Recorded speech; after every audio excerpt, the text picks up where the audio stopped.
What's up, everybody? Welcome back to another episode of The Strange Road. We are live streaming tonight. We have an awesome episode for you guys. Tonight, we're going to be talking about the Dogman, baby. What do you think about that, bub? I'm pretty excited about it. Got a chance to see a mock-up of the Dogman at CryptidCon this past weekend at Lexington, Dude, Kentucky. speaking of CryptidCon, It's pretty cool. what a blast. Yeah.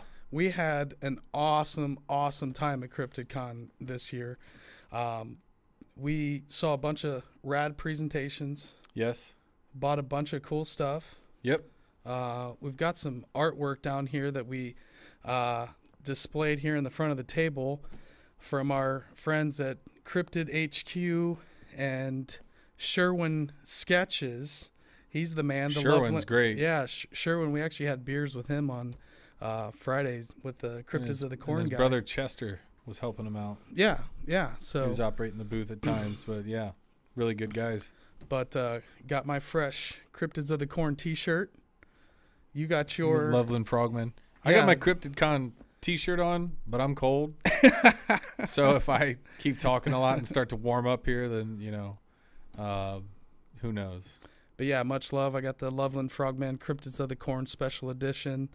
Can we talk about the good- wand of the Loveland Frog real quick? Not that we know a lot of the lore, but Remember going did through I the Loveland forget this? Ohio Grassman and We Friends episode? It's been a while. We brushed through the Loveland Frogman. I'd like to revisit that. We might have to and go do a back. We know this is full about the episode. Dogman. Yes, and do a Right. full episode.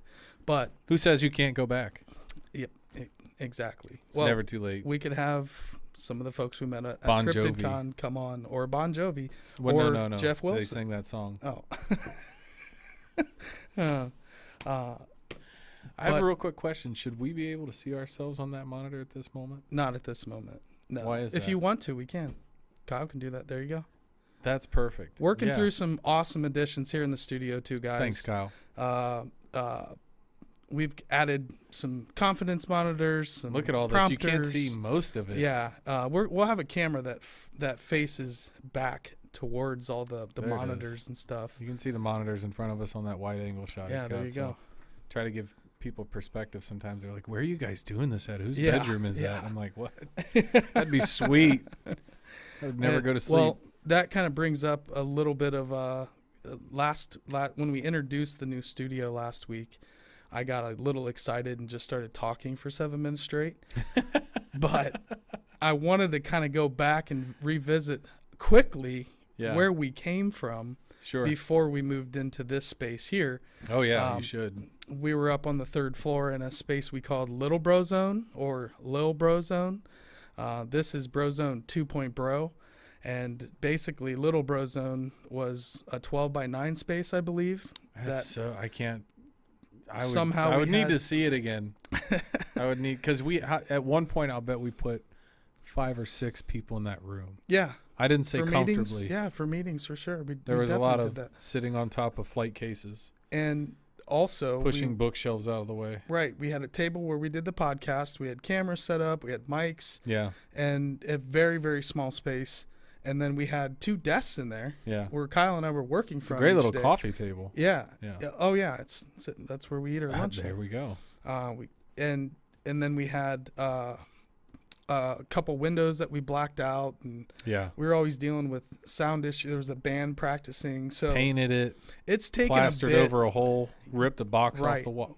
Well, that was old and there was wires in it that weren't doing anything. Long story short, It's neither here nor there. we had to move out of that space because we just ran out of room. We started Yeah. getting a more gear for, all the Strange Road business side of things. Our video production company. Like Dale and Brennan, So, you needed a little bit yeah. more room for activities. The world came back, and we started kind of acquiring more gear, and then eventually said we got to get a bigger space. So we're now Yeah. on the 1st floor, and it's taken us a bit of time to kind of build all of this out.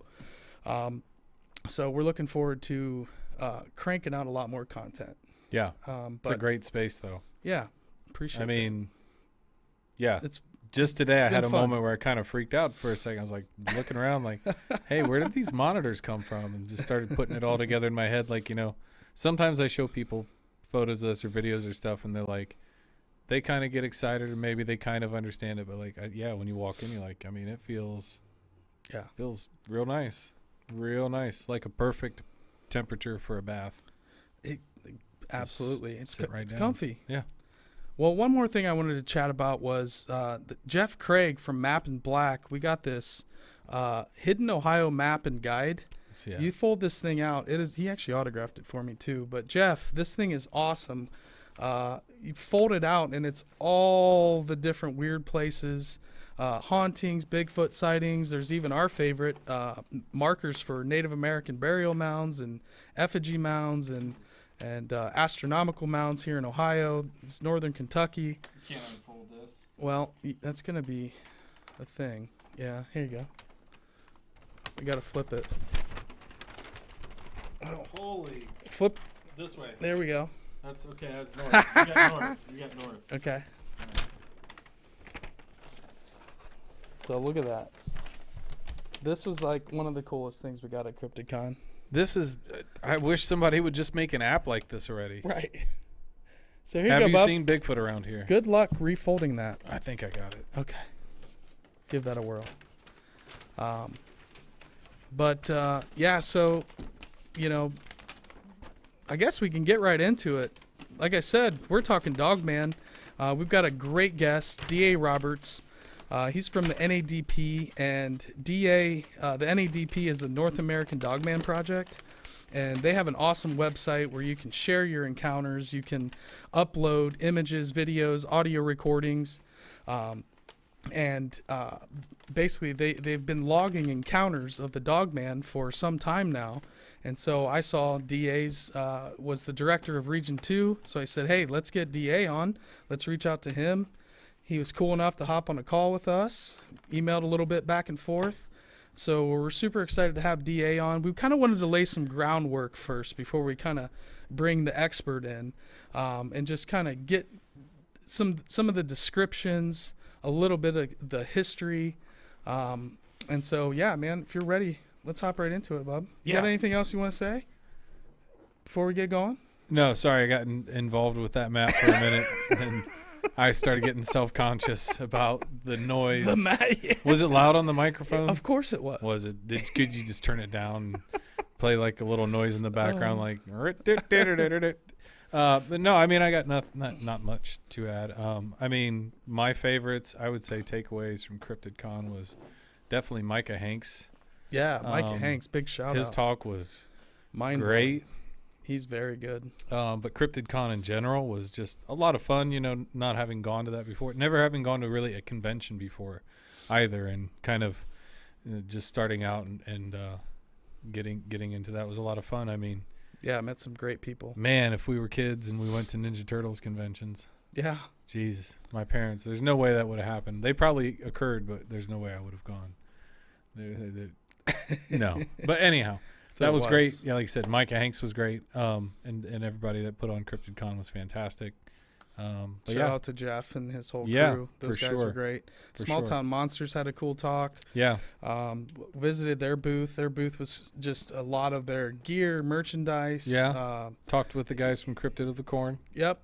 Cryptids of the Corn. Cryptids of the Corn. Not Cryptid. That'd be a short show. Jeff from Strangeology. Yes. Met the guys from a couple more podcasters from Kentucky. Yeah. And so we've got a bunch of business cards to sift through and people to the mask makers. Yes. What was their name? Seymour's Cryptid Creatures. Seymour's Cryptid Creatures. Yep, those masks. Right here in Columbus. Yeah. I don't know if you guys remembered to check us out, or if you guys, man, we should have had some kind of like sign up or like a mailer list we did there so we could remind people. Ideas, I know. Stuff next time we can do next year. But yeah, if you're out there watching, we really enjoyed your stuff at the CryptidCon for sure. Yeah. And like I said, looking forward to it again next year and hoping to see it grow and expand and, just as things kind of always keep changing shape as they go along until they figure out what's the right size, what's the right number of days, what's the right number of hours, speakers, etc. Yep. But I think they've got a good start. Yeah, they're doing real well. Yeah. So, let's get right into it. Jump into the Dogman. So, descriptions, Bub. We've got 7 to 8 foot tall, glowing blue or gold eyes, sometimes amber colored. Okay. We got humanoid, right? So, canine hybrid form, We've got this image here that the North American Dogman Project guys made to kind of just give you that visual of a human, and then the Michigan Dogman, which we'll be talking a little bit about, because the Michigan, when I remember as a kid was hearing about Dogman, was all these encounters in Michigan. And going back to the 1800s, there's more modern accounts from the early 1900s and so forth. But Michigan Dogman, when you think of Dogman, for me, I think of Michigan. Now, there's a ton of sightings all over the Midwest and all over America. But for sure, the hub, I would say, of these supposed creatures is the Midwest: Ohio, Kentucky, West Virginia, Michigan. So, it seems like a lot of the research is happening here in the Midwest, so that's cool. That's wild. Then it's compared to the Beast of Bray Road, which is Wisconsin, story from Wisconsin, and that's been well documented, and tons of people have researched that and podcasted about it. It's really cool stuff. You would think, well, man, how much smaller do you think the Beast of Bray Road is than the Dogman? Well, according 7, to 8 that, foot tall. We got this. I'm just wondering. Maybe that was just one of many Beasts of Bray Road out there too. I don't know. Yeah, this who is knows? a tangent. Going off one by myself. Hey yo! All right, this just in. It's coming. So we got head of a dog, obviously a human torso, vicious fangs, stands upright on 2 legs. It can leap or jump incredibly high, incredibly far distances as well. Sounds about right. And sounds like a screaming noise, like a hysterical baby. Some folks have described it as a screaming noise, like just these high-pitched wails, howls and things like that. Lots of animals do that. Yeah, for sure. It's all kind of freaky. I mean, I don't know how you tag that to it. Maybe they heard the noise and then they saw the Dogman, or otherwise, if you just hear the noise, I mean, we'll talk about that more. Yeah. Okay, go ahead. Sorry. I didn't mean Oh, to no, digress. you're good. Covered in black or gray hair. Sounds about right. Extremely muscular, ripped, right? Yeah. A lot of accounts are this thing is ripped. The upper torso, the arms, the chest, just jacked, like Arnold Schwarzenegger from Predator. Do you think dogmen are always dogmen, like always 24/7, or is it only certain days that they're dogmen? Well, now you can get into the skinwalker thing. That's a whole nother left field. Because I'm just wondering how you keep up that physique. The werewolf type. Is that just part of the gig? Like if you're a dogman, like, hey buddy, welcome to the club. You're ripped, shredded all the time, looking for the weight room. I might join. I'm gonna start a gym called Dogman. Dogman. Get ripped one day. Okay, so we got Dogman's ripped. Clearly, he's ripped. It's he or she. Don't know if either it's fully canine, walking on hind legs, walking on all fours. Sometimes they get up and they run. There seems to be a phenomenon of almost like dire wolves, and then the Dogmen are kind of different. But people are encountering these huge wolves that are running around on all fours too. So you have the Dogmen, which are more like bipedal. Their legs are kind of, bent backwards. And DA's actually got a story about a noise that one of these things made when it stood up, and its joints basically like popping snapped into place. Yeah, so we'll have to remember. We'll talk to him about that. That's wild. So we've got. Okay, we're getting a little close. Some of their heads are like the snouts are a little bit short-faced. The short-faced and then more long-faced. So their snouts protrude much further. Sometimes the ears are cropped. Sometimes the ears are a little bit smaller. So you have which is strange that there's so many different, the way they look in their face, and in terms of being upright and all fours. So you have a really wide variety of, and how can you make any kind of distinction of what that is? I have no idea. I don't know how those traits are inherited in the Dogman world. Right. what that breaks down. I told you I'm gonna have a lot of questions for DA, and you guys said he's looking forward to a long conversation. I think we'll get a good education tonight. Hey Kyle, can you move that confidence screen bottom left on the bottom? Yeah, yep, there you go. Thank you, sir. So Fully canine, walks on its hind legs, Yep. uses its forelimbs to carry chunks of roadkill or deer carcasses. This is from a witness report. She also said they have pointed ears on top of their heads. They have big fangs. They have bushy tails. They walk, most tellingly. What the heck does that mean? Digitigrade? Oh, a digitigrade. Oh, I've never heard that term. Digitigrade. They walk on their toe pads. So just like, even if they walked upright, right? They They're wouldn't have a still heel print really. They're right. still walking basically on these. That's weird. So they Yep. don't have any heel? some of them you see heel in the footprints that I found. Because otherwise you'd think But you're a always lot of 'em are balancing just while standing. Giant Anyhow. footprint. They're Yeah. like dog prints where you don't see heel. It's just all you see is the pad. Yeah. Um, So they said about the canine pads that, and that's something that a human in a fursuit really can't duplicate. Yeah, probably right. Couldn't duplicate that. and then there's a legend. The legend is that the Dogman appears in a 10-year cycle This is great. And I've a never number heard this. that falls on, and the number falls with the number 7. So 1987, 1997, 2007. I wonder when that sighting was of our witness. I don't know. Might have to get that information. But Yeah. a week ago, there was a report in Ross County, which I thought I added to this. It was one of those things Was this what I told you about? Yeah, what we talked Oh, about. yeah, I yeah. looked into that a little bit more. Yeah. The Scioto Valley News wrote up an article about it, Yeah. interviewed the sheriff, and the sheriff basically said it was a non-human Where did they creature get that though? from the newspaper No, I interviewing mean, the sheriff. no. Did someone see this thing, or where did So they come up with this The sheriff interviewed hypothesis? the farmer. So this happened on a farm in Ross County. Yeah, let's recount the And story. the horse There's a horse was taken out of its stable and just found ripped to shreds. The barn door was taken out or forced out. Not sure. Who knows? I thought they did. It was I'm ripped trying to say, apart. was the stable like ripped open like the door or gate, or did it jump it, or that So part I can't remember. The barn door was busted open. Okay, well, then I'm somehow. thinking the horse bolted out of there. It could have. Something came after. But anyhow, Could've. go ahead. From there I on. never thought about that. My Yeah. thought was maybe something busted in that too. in the door from That too. outside and Yeah. just blew the whole door apart, Yeah. and then grabbed the horse. It was found away from where it's stable. It was outside, I thought just it was in torn like a up. creek or water stream. Yeah, next to a water bank, a river or something, a stream. And then the sheriff was quoted in saying that it was some sort of inhuman creature. So whatever that means. We got to get a hold of Now, them. there are black bears that are starting to come up from Kentucky and West Virginia that have been seen in Ohio. They think that there's actually 10 breeding pairs in Ohio, in southern Ohio. So could it have been a black bear that just said, I'm getting in, I'm busting this thing up?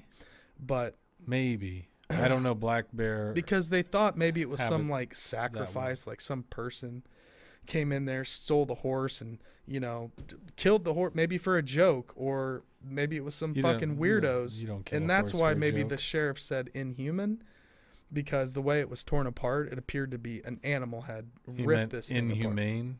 Inhuman is what. Inhuman. Yeah. Non-human. Unhuman. Yeah, non-human, inhuman. Okay. Well, yeah. Rob Zombie there for a minute. I'm dummy and didn't put it in there, so we could have read it. Yeah, it's okay. We'll put it on our weekly news show. Yeah. I mean, we can kind of breeze through this. I just thought this was kind of a cool. There's a book called Traveling Michigan's Sunset Coast. Yeah. Julie Albrecht Royce wrote this in 2007. Hey, look at that year. And hey, there you go. Ending in 10 a 7. years, There we 10-year go. cycle. What do I win? And then look, 1887, bub. Jesus Christ, this is like a Stephen King movie. 1957. This is wild. This is all hitting me right now. This is So just go ahead and read that top. and 1897. Holy cow. Okay, so in 1887 is the first. This is crazy. First Genuinely reported freaked out. sighting, and lumberjacks in Wexford County spotted an animal they believed to be a dog, and for the lack of anything better to do, they began chasing it. To escape the pursuers, the tormented animal ran inside a hollow log. One of the lumberjacks grabbed a stick and poked inside the log. The creature let out an unearthly scream, crawled out of the log, and stood upright. There, face to face and eye to eye with the men, stood a creature with a man's body and a dog's head. The terrified men broke camp and never returned to the area. Lumberjacks. From then on, the beast made an appearance about every 10 years. So it would keep on the 7. Okay. 87, 97, right? Yep. 1907. Every 10 years. Okay, now, so then in John, 1897. Is this John Keel's the portal opening at a certain time and a certain moment? I don't remember what he called it, but he called it something like the window of paranormal activity. Like basically there's like times when we line up that things can kind of come through, and maybe that's Dogman's timeline in the fabric of these portals, this space-time phenomenon where like they're bending space, and then every 10 years this phenomenon happens and these things come through. What if 10 years because is why to us is 10 years, to Dogman is 1 second?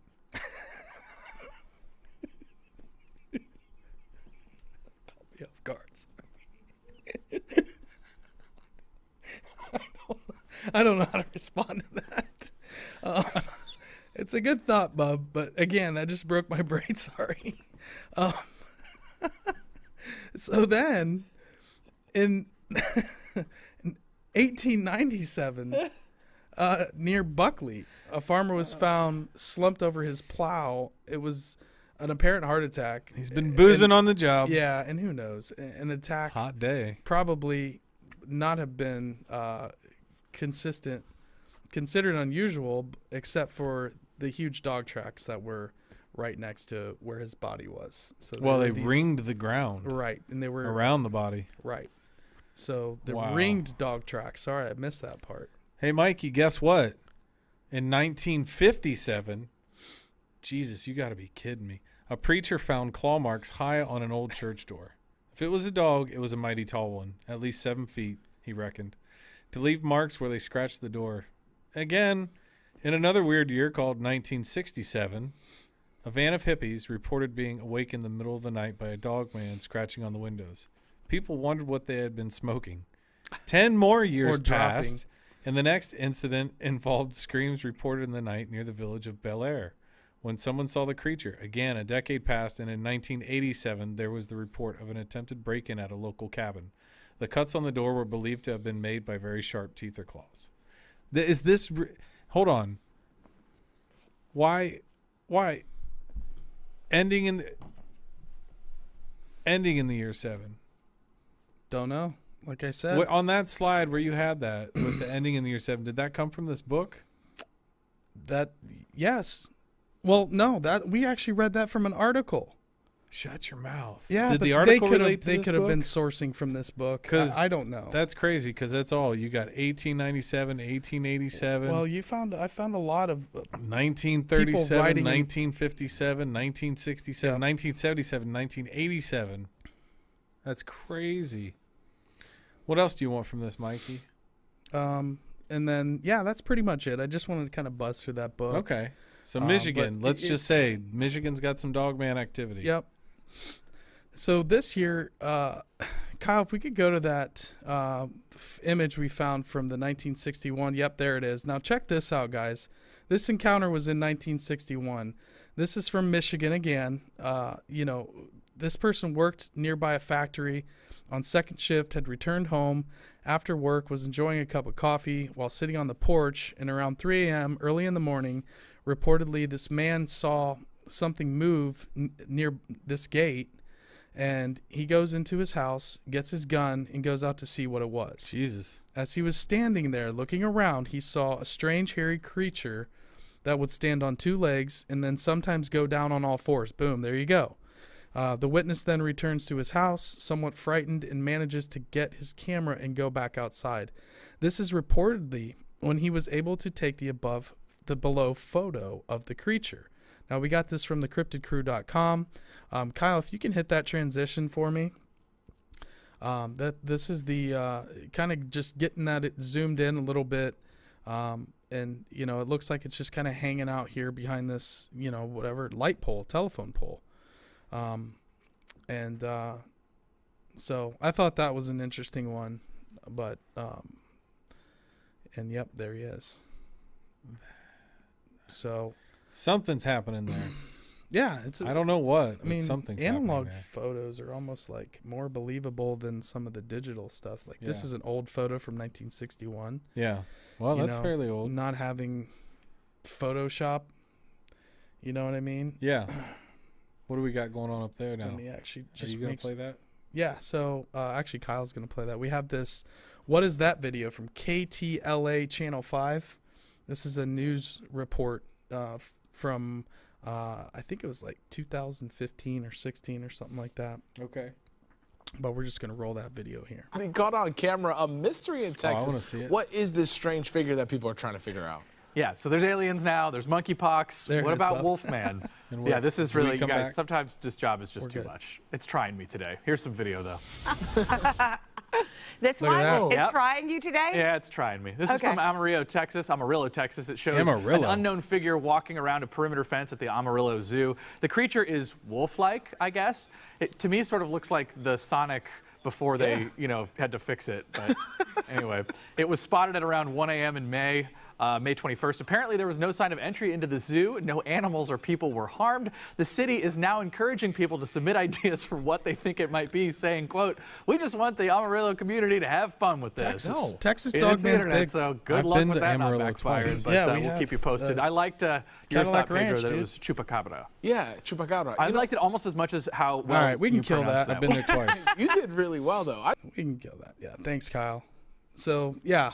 Texas Dogman, there's I know Small Town Monsters is doing a whole documentary right now. I think it's going to be released soon. That's the just Dogman? Texas Dogman. Just Texas. In Texas, there's a lot of Dogman sightings. Maybe that's part of the Skinwalker phenomenon, the Skinwalker Ranch, where those werewolf creatures have appeared through portals and have crawled through portals, and the Bigelow scientists reported and wrote about that. And talked about these things opening up, portals opening up, and these werewolf creatures crawling out of them. But, that's what it reminds me of. Texas, Texas has the Big Bend National Forest. That's where the Marfa Lights are. That's where so much paranormal I don't know that activity. much about Texas paranormal. Yeah, Big Bend National Park is supposed to be one. There's Bigfoot, there's cryptids, there's UFOs, there's lights, orbs, all kinds of weird stuff happening there. And then let me just hit that the right way. We got this one. I was right. There you go. This image is a woman from Wexford, Michigan. She filmed this, and then a snapshot was taken from her footage. So this was a video. But yep, go ahead. Hold on. This Wexford, Michigan, isn't that the same from the Wexford, Michigan story from Tales Along the Coast? It could be. Was it Wexford? Do you want to go back real quick? We can. We gotta see. Right here. Wexford, Sorry, Wexford County. Which year? First paragraph, top left. Okay. Right there, where the break is in the first paragraph. Really, the top paragraph in the first paragraph. On the left? Yeah, Wexford. It's right there in the break. You see where the giant negative space is, and then the word Wexford. Mm-hmm. Holy shit. Wow. So that's where this picture was taken, I'm assuming. So it's Wexford County. Okay, so there's precedent. We should ask DA about that. Because there it is. Right. No, good call, bub. Good call. My brain's just swimming with Dogman stuff, so that's a good one. I'm excited. Yeah, that's a good one. So this next one from the Garden Peninsula, Upper Peninsula, Michigan. Yeah. This is from 1968. We can move on to that next one, Kyle. Yeah, so this is kind of hard to see there out in the field. I was about to say, and then, yes, there's something there. Yeah, and then we've got kind of a more zoomed in version of that on the next one.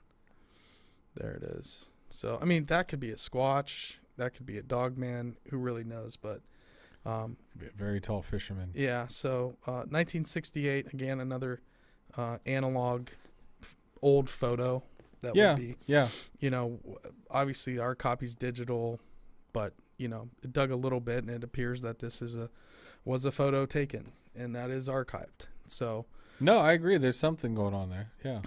Do we know what time period this is? This one is from 1968. Okay. Yeah.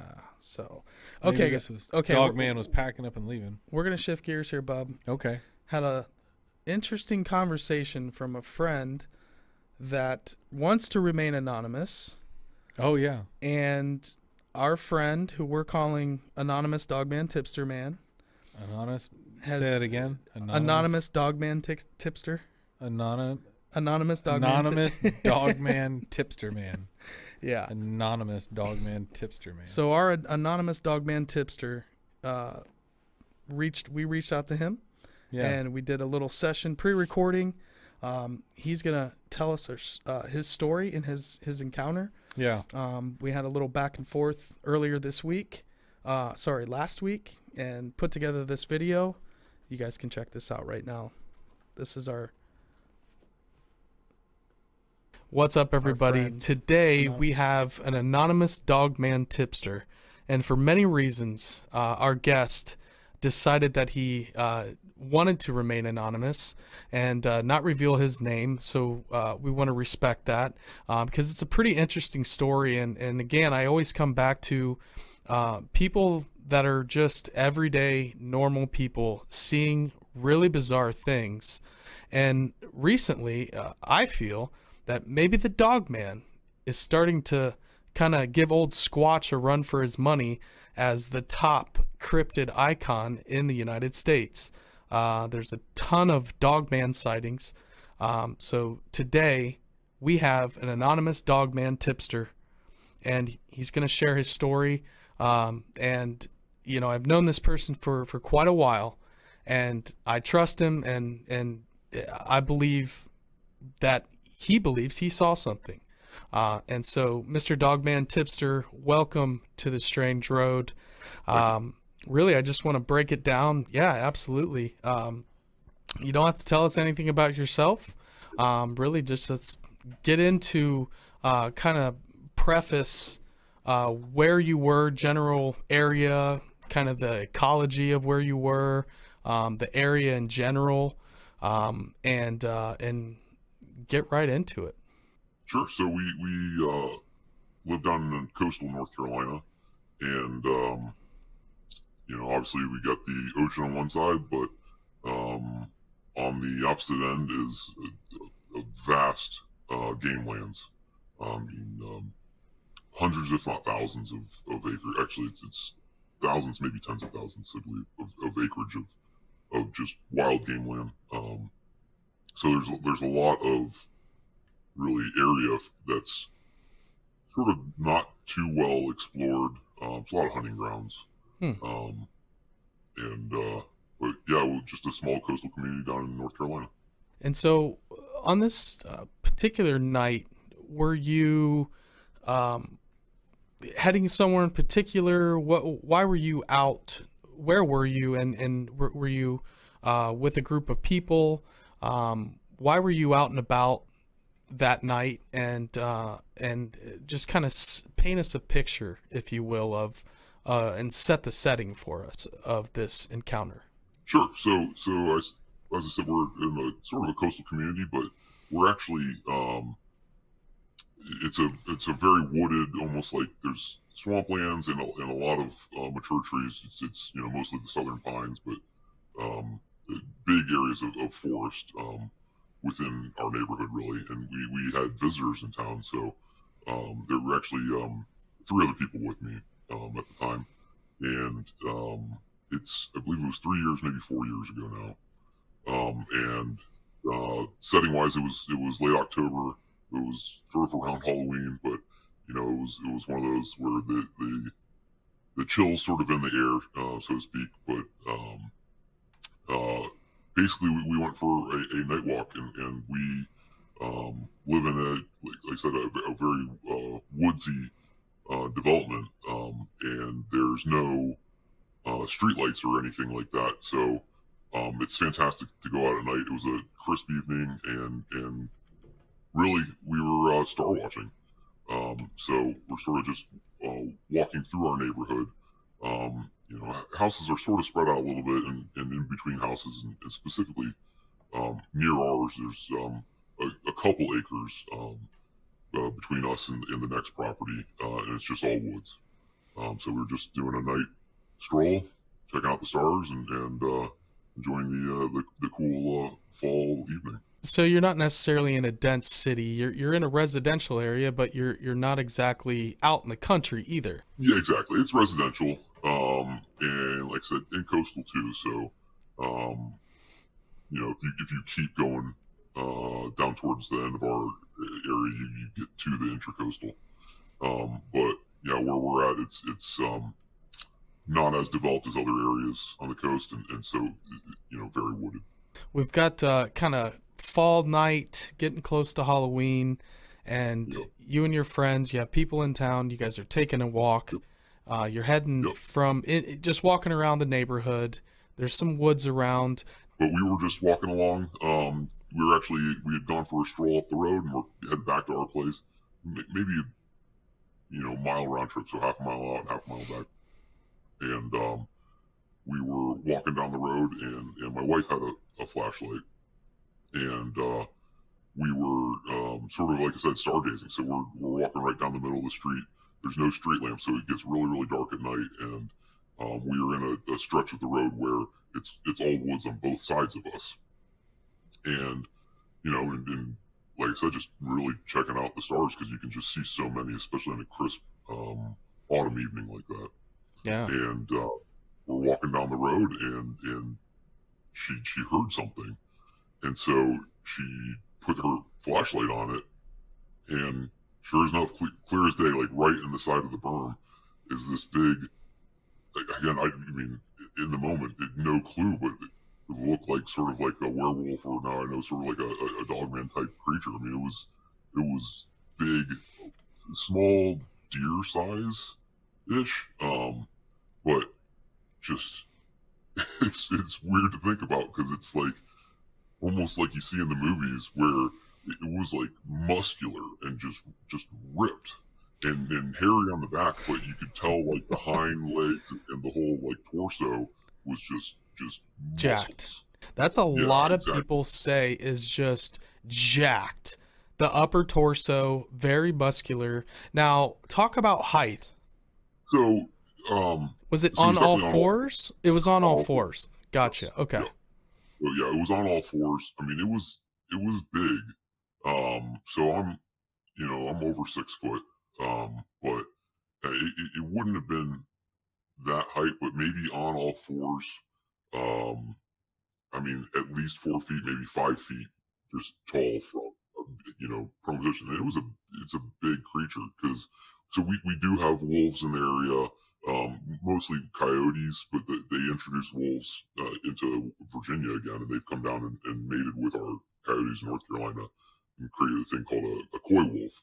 And I've dug through and looked at like lots of pictures of wolves and coyotes and stuff, and maybe comparable to some of the biggest wolves that, if I look at sizing charts and stuff like that, to where it probably is coming up to like maybe my mid torso, or even maybe possibly my shoulders.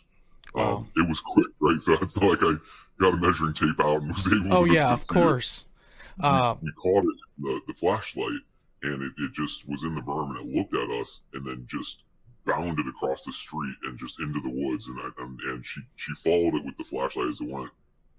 Our one other friend that was with us, she turned around and actually, like, out of fear, and spun around and actually hurt her ankle. Oh my God. And so but I got to see it bound across the street down it, like just took off into the woods. So I mean, it was very brief, but I had a couple really good looks on it, and it's funny. I say I was laughing because I felt like it was almost like Teen Wolf or something like that, but it didn't have like shards of like jeans. Right. It didn't rip clothes off or anything like that. It was just hair and animal. And but the other interesting thing to me is like the distinct memory of like we were saying, the muscular build of this creature, dogman or dog type creature, whatever it was. And when I look at like wolf pictures, they're usually mostly hairy, top bottom, and wouldn't feel like you would be able to see that muscle definition. So I don't know if hair was, ripped off or something from it, but you could definitely tell. It reminded me of, you could see like pictures of like some pit bulls or some things like that, where there's some jack dogs out there, and that's exactly what it reminded me of, where like the chest and really down into the torso was just muscle definitions. So you could see through the hair of the skin and see yeah, it was almost like it wasn't as hairy as I see when I look at wolf pictures. Right, it's different. just covered. Mm-hmm. Yeah, where I could actually see that build in it. Yeah, and it was big. Like I said, it was like a almost deer-ish size, maybe slightly less than That's deer, big. But really about the size of a deer. Yeah. You get up on something that a deer. I mean, they're not small animals by any means. Intense, and I think we were all collectively happy that it took off instead of like having to face this thing. Right, turned right at you. Yeah, got it in the flashlight. It looked at us and it bounded away into the woods, and I'll never forget like seeing it go through the woods too, because it was quick, and it's a dark night, right? Obviously their eyes are better because it was a pretty thick woods, and I wouldn't be able to run through the woods that quickly. Yeah, so it just fast, super fast. Whatever this animal was just quick, bounded, and was gone in a matter of a few seconds. It was pretty awesome though. But I mean, I got a very, very good look at it when initially we caught it with the light. Now I know your wife didn't think it was that awesome, because she did not want you to talk about this story when we were talking about this. She was very, very didn't want to be there. About it. We were actually just telling a friend of ours. We have a pretty wooded lot, and we have a fire pit back in there, and we were actually just talking about this this past fall, maybe a month or two ago. And as we got into the story, actually, it's sort of eerie how things like that happen in life. But as soon as we started talking about it out in the woods, you could tell deep, and our house splits up against about 150 acres on the one side of just woods behind us. And we started telling this story to some other friends, and all of a sudden there was a ruckus of just wild dogs out there, or wolves, or who knows what it was. We didn't ever see them. It was definitely a pack, about a couple months ago, and they just started howling, and you could tell. And you're like, oh, here we go again. Yeah, that was fun sitting around a campfire telling that story, and then all of a sudden, man, you couldn't script that any better for telling that story. I mean, geez, I sat around the same fire and heard the story from you and your wife, and I specifically remember she did not want to talk about it. She was very, especially being out there by the fire, which I totally get. A lot of people see things and it just really affects them and almost traumatizes people, because they have a lot of ideas of what reality is and what we know to be out there. Well, and just honestly, to her credit, I think being so close to where we live, right? I mean, this would have been a quarter mile, half mile at most down the road. So I'm sure that bleeds into her fear a little bit of that, is knowing that she's seen this and that it was literally in our neck of the woods. Man, that's unbelievable. And I've always known you guys to be pretty grounded, skeptical people. So when I hear this from both of you, to me, immediately I'm taking this seriously. And I'm sure you're not just going out there and telling everybody and their brother this story, which I'm very glad that you're sharing it with us. But that really strikes me as, okay, this is somebody that I know very well and is telling me this story and is genuinely a skeptical, scientific, logical type person. Sure. You're very logical. And I think it just adds more credence to the story personally these things are tough to prove, of course. But man, what an awesome story, man. Thank you so much for sharing that. If there's anything else that you want to add, please do. But I think that was just a fantastic story, and I thank you for sharing.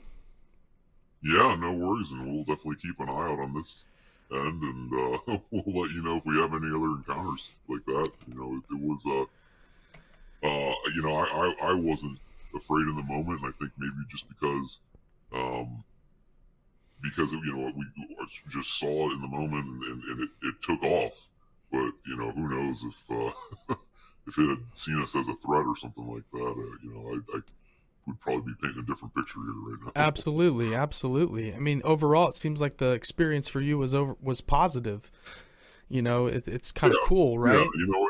Yeah, life is like that, right? And we have a lot of other stuff that we deal with where we're at, and there's a lot of say just venomous snakes and stuff like that, and in that regard, if you leave them alone, they usually leave you alone, and nature to me is a wonderful thing. So I'm just honestly blessed to be able to see that and have that experience. That's beautiful, man. That's beautiful. I'm glad you got such a good outlook on it. Again, wanted to thank you. All right, man. You have a good one. I appreciate it. Take care now. All right. You as well. Take care. See you, buddy.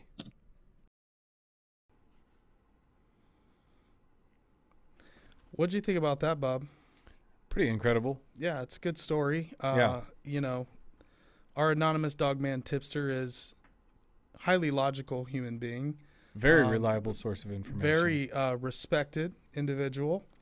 Yeah. And it's just, I feel, like him just telling me that kind of changed my life a little bit by proxy. Like we were discussing a little bit, we said it's because he's not really inclined in this ball game. Yeah, definitely not someone that's into cryptids, into Bigfoot. He's not, he's not in that world. But again, great story. And guys, anybody out there that comes across this episode, hit us up, reach out to us. You can hit us up, DM us on Instagram. We're at The Strange Road. You can hit us up on Facebook, Twitter. You can head to our website, thestrangeroad.com. Yep. There you can hit us up via email, but contact us. Yeah. Hit us up. Have you had an encounter with a dogman, a Sasquatch, anything paranormal? We'd love to hear from you. Yeah. And love to hear your story. Chances are, if you have someone else has too, in my experience, Yep. I don't know, it's just one person that holds the dogman story or the Sasquatch story. So, it happens to more than one person. So you'll only be joining that group of peers. So yeah, reach out. Yep. And again, thank you to the anonymous dogman tipster friend. Yep. And this is what I've been excited for. Yep. Is to have our friend D.A. Roberts. Yep. D.A. is an author, podcaster. He's a field researcher for the NADP, which is the North American Dogman Project. I didn't even know there was one, but I want in on it now. There's Region 2, which he's the director of, which is our region. So I thought, hey, let's reach out to D.A., see if he wants to come on the show. Yeah. We got to talking, chatting, and boom, here's D.A. D.A., perfect. What's happening, man? Thank you so much for doing this. Like I said, we've been all over your website, saw the books that you've written, some of the stuff. Your podcast is great. So kudos to everything you got going on. But how about you just give our listeners and Bub and I a little background about yourself. How did you get involved with all this? And where did you come from? Well, I grew up on a farm north of a little town called Lebanon, Missouri. Not exactly civilization as most people know it, but it was a farming town. And as a kid growing up on a farm back in the 70s, when, on a good day, we got 2 television channels, I didn't spend a whole lot of time watching TV. I was outside doing the things that country kids do in the Ozarks, running around the woods and doing all of that, hunting, fishing, anything I could do in the woods. And I got interested in Bigfoot at a very early age because of the Patterson-Gimlin footage. And of course, being a kid, I would run around and ask all my relatives and cousins and aunts and uncles if they'd ever seen Bigfoot, and they all thought I was crazy. They just, thought I was being a goofy kid. But my uncle Buddy, who actually married my mother's sister, he was full-blood Cherokee. One day we spent a lot of time at his house, and when I say he lived in the woods, he lived in the woods. His nearest neighbor was miles away. He lived on 160 acres right on the Niagara River Valley. Wow. And out in the middle of nowhere. And his land was right up against about 5,000 acres of conservation land. So when I say he was in the woods, he was in the woods. Wow. It was like a second dad to me. Everything I learned about tracking and hunting, I pretty much learned from him. But we were out at his house one day, and I'd asked him about it, and he didn't really say anything. And then later, once everybody was outside, and he actually caught me alone, he picked me up and put me in his lap. And he said, I'm going to tell you something, and I want you to listen to me. And I'm like, okay. He goes, these things are real. I've seen them on this land, and you need to be careful. And for me, as a 7 or 8 year old kid, that was just like that defining paradigm moment. Because, like you were saying with your mysterious pixelated friend, he was not a guy who spun yarns. He didn't drink. He didn't, he smoked a pipe, but he wasn't a drinker. He wasn't prone to. He was a very serious guy. Just a great guy to learn from. Okay, I have one question. You said there are things. When he said things, what did he do? Certain, was he just talking about Sasquatch? Was he just referring to something in specific, or just in general? Primarily Sasquatch, but Dogman has been known to the Native Americans far longer than we've ever heard the term Dogman. Yeah, sorry to interrupt you. The Cherokee referred to it as the Ulonga Doglala, or the dog with knife teeth. Okay. It's been known to the Cherokee for a very long time, but he was primarily warning me about Bigfoot on his property. Okay. And I absolutely 100% believed him when he told me that he saw it and had seen it on that property. And there were certain areas of his land he wouldn't let us hunt on. He said, just stay out of that area. That's a dangerous area. I don't want you going in there. And he wouldn't really elaborate to most everybody, but he kind of intimated to me that it was because of those things that he didn't want us on that section of land. Well, when I was about 15, I was on a deer stand on his property, and it wasn't quite daylight yet. I was setting up in a good-sized tree. It was a big enough tree you couldn't really lean out and look around it. I was probably 11, 12, maybe 15 feet off the ground. I was pretty high up. And I hear somebody approaching me from behind the tree. And it's definitely bipedal. It's step, step, step. And nobody was allowed to hunt his land but us. And when I say that there was nobody else around, his nearest neighbor was miles away. Somebody would have had it backpacked in a very long way to find my deer stand. And that's assuming they could have found it in the dark. But they were coming directly up behind me. So I thought maybe it was my uncle, even though the steps sounded heavy. So I go, hey, who's back there? And it stopped. It stopped completely in its tracks. And I hear this, and I'm not sure if my mic will pick it up.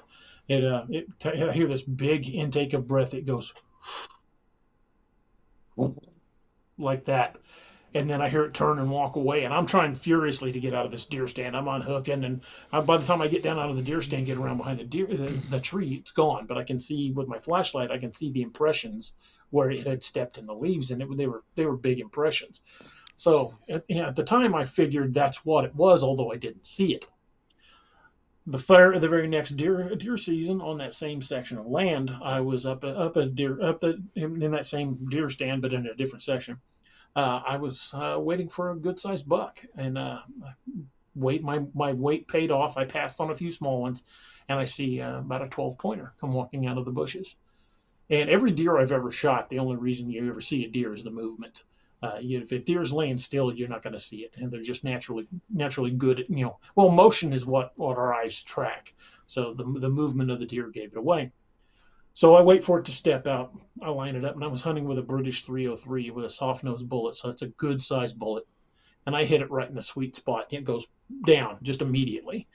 And by the time I'm getting out of the deer stand, I see it clamber back to its feet and start kind of staggering off. And it's not uncommon to have to track a wounded deer. I mean, anybody that's ever hunted's had to track one, probably tracked several.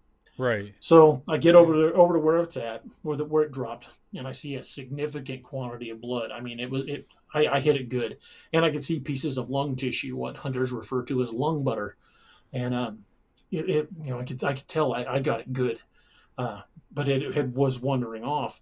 And I was seeing large drops of blood, not like little bitty drops of blood, just big chunky drops of blood. So I know it's not going far.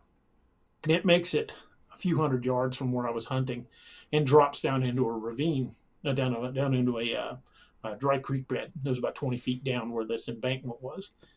And I could see where it had dropped. It was down in a leaf litter. And it was also in a section of land I knew I wasn't supposed to be on, but I've got a 12-point buck laying down there. So I backtracked down this ravine until I can find a spot where I can drop down. It took me about 20 minutes all told to find a spot, get down and get back. I find the spot where the deer collapsed. There's a tremendous amount of blood. Obviously the deer had bled out, but it's gone. And this was in the mid 80s. There were no black bears in Missouri at this time. They weren't reintroduced in Missouri until the mid 90s, maybe the late 90s. And there hadn't been a wolf sighting in Missouri in probably 150 years. Coyotes are common, but coyotes, if you've ever seen a coyote kill, coyotes destroy a kill. In fact, even if it had been a pack of coyotes, there's no way they could have eaten it in the time it took me to get down and back. Right. They'd have to have mountain lions. 20. No, Right. you couldn't clear the that deer's right gone. there. There's no tufts of hair, no nothing. A mountain lion would have had to have dragged it. This was a good sized buck. I mean, I was a pretty stocky country kid, and even I would have had to have dragged it out of there. I couldn't have thrown it over a shoulder and carried it out. Right. So that ruled out mountain lion dragging it. And we're in a rocky creek bed, so I'm not seeing any footprints. So I spiral out about 50 meters in every direction looking for another drop of blood. I don't find one. So I get on the radio and I get a hold of my uncle, because I would carry these little Motorola radios. I said, "Hey, Uncle Buddy, I think somebody's hunting on your land." He's like, "What do you mean?" I said, I got a good sized buck and it's gone. He said, "Where are you at?" And I told him, because you're not supposed to be down there. I said, "Yeah, but I shot it and this is where I tracked it to." And he paused a minute and he goes, "No person took your deer. Get out of there before the deer's not the only thing that goes missing." What? So wow. I got out of there and went back up to the house, and he goes, "That's the part of the land you're not supposed to be. What took your deer is not going to give it back, and if you'd have followed it, we probably wouldn't have found you." Damn. So he meant business. Your uncle was a very serious in this moment. Was, "Hey, I told you so." You messed with. Yeah, he said that is the section of land you need to avoid. Is he still around? Yeah, he passed away just a couple of years ago, unfortunately. Sorry to hear that. Yeah, sorry to hear that. Sorry for your He was loss. like a second dad to me. I mean, everything I know about tracking animals, I learned from him. Yeah, he sounds incredible. I mean, just wow. Just an awesome guy. I can't imagine having those kinds of interactions as a child, or as a teenager, and that's just fantastic. But yeah, so he was basically like, "Look, doesn't matter where you shot it. Once it kind of reminds me of, once you go past this boundary, that it doesn't matter what happens beyond there. Right. That's just off. If the deer's down there, leave it. You're not going to find it." Right. Yeah. Well, that between those two incidents, between him telling me that as a small kid and those two incidents on his land, pretty much just solidified it in my head that these things were out there. I would say no doubt from that point on, even though I hadn't physically seen them, I had enough firsthand interactions to know this is not only dangerous, but it's definitely there. It would take something very large to throw a 12-point buck over its shoulder and walk away with it. Right. I couldn't have done it. Even without my back injury, I couldn't have done it. I would have had to have. And to drag it out, I still would have had to field dress it, and it was not field dressed. There was nothing there but blood. Wow. And I mean, how long did it even take you to get down there? Probably not that long. And then all of a sudden, it's just gone. How long do you think from the time that you got down off the stand and to where you thought the animal was and then found the blood? Well, no, you said you saw it at the bottom. I got to the top of the ravine. I saw it down there. It had collapsed in the bushes. By the time you got down there, it was maybe gone. 15 to 20 minutes at the most for me to go find a spot to get down and then come back, and it's gone. So literally in the time to climb down that ravine and make his way to it, by the time he could get to it, it was gone. That's what I mean. How long do you think that was? He said like 15, 20 minutes. 15, 20 minutes. There were times on that land. I grew up hunting and fishing and camping on that land. Yeah. There would be times when you knew you were being watched. You just felt it. Yeah. Did you have anyone else in your family? I know you said you asked people as a kid, and he was the only one that told you anything. Was there anyone else that had the same experience you did as a kid, or that also talked to him? Not that anybody's ever admitted. Okay. I know that some of my cousins refuse to hunt out there and won't say why. What did they just immediately stop? Did they hunt there for Yeah, a little while? They started out hunting out there, and then they said, you know what, I'm not hunting out there anymore, and just didn't come back. And did any of them just quit hunting altogether and just didn't want to hunt, or it was just specifically that area? They were like, yeah, this is specifically just that area. Gotcha. That's really interesting. So from then on, about 16 years old, I would drive back country roads and be looking in the fields, and occasionally I would just stop and talk to somebody. If I saw somebody out working in his field or working in the garden, I would stop and just introduce myself and talk. And my family are all hillbillies from the sticks of Missouri. I mean, you grow up in an area like that, you pretty much know your own.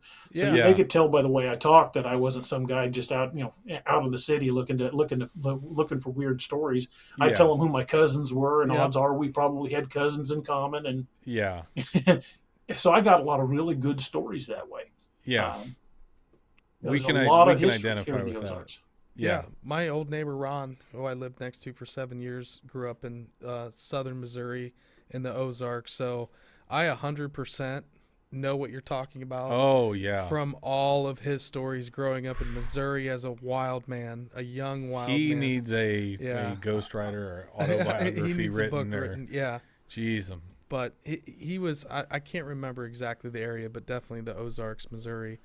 One thing we actually heard a lot about in some presentations was the Land Between the Lakes monster, or Dogman. I thought that was Dogman. That was Dogman, yeah. The LBL Dogman. Yeah. So really interesting. Bub and I, we've been to a lot of these places. We went. Our buddy's mother owned.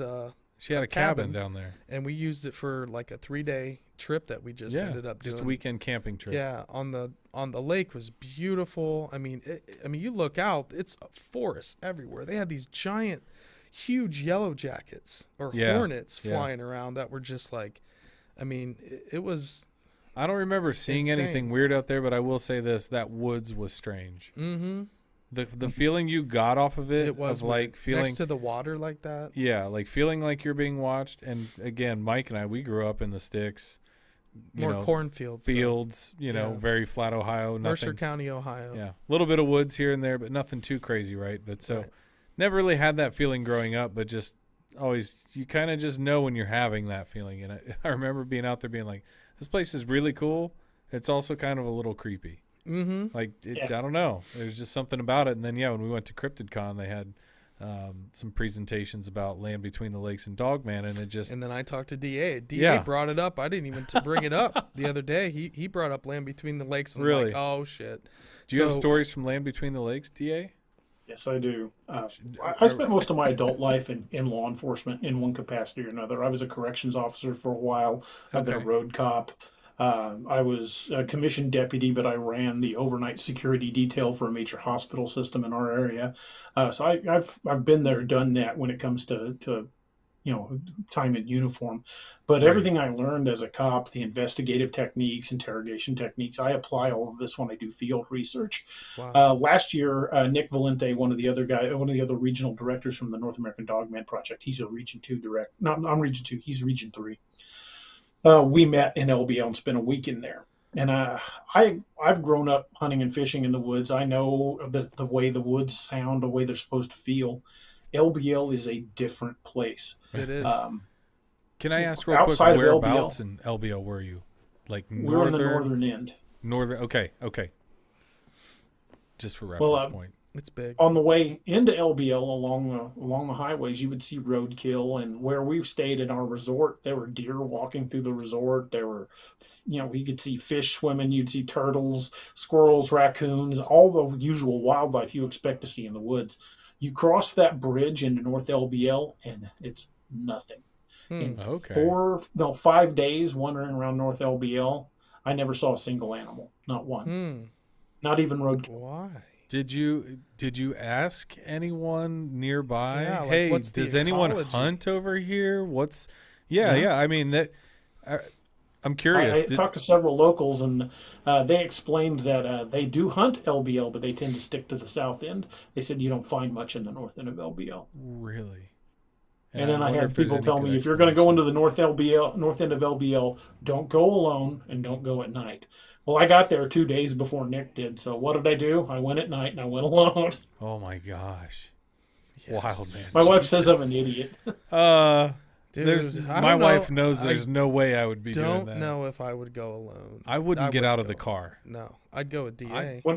I would go and lock myself in. From the time I was a small kid, from the time I was a small kid, my mother used to tell me that I would blunder in where angels feared to tread, and it's kind of been the hallmark of my life. Jeez. Yes, that's awesome, man. I mean, I'm just saying, I don't know if my I mean, I like obviously the topics we discuss here, right? But at the same time, would I put myself out in the middle of LBL, knowing all of the factors I know now? Whew, but man. Oh, I knew in advance what I was getting. That's what I'm saying. Like, wow. Here's the best part. You're gonna love this. I went down to an area called DeMumbers Bay, and it was dark. And I walked away from my vehicle down into the woods. Oh, yeah. About well, looking back at it, it was not the brightest thing I've ever done. I'm about 30, 40 yards away from my van in the woods down by the shore of the lake of the bay. And I got my phone out and I started playing predator calls, like you would for calling coyotes in. I was playing dying rabbit sounds. Oh my god! And it was just kind of echoing out over the water. And then I hear something coming toward me in the woods, and I'm like, this is probably not the best place for me to be alone. Oh my gosh!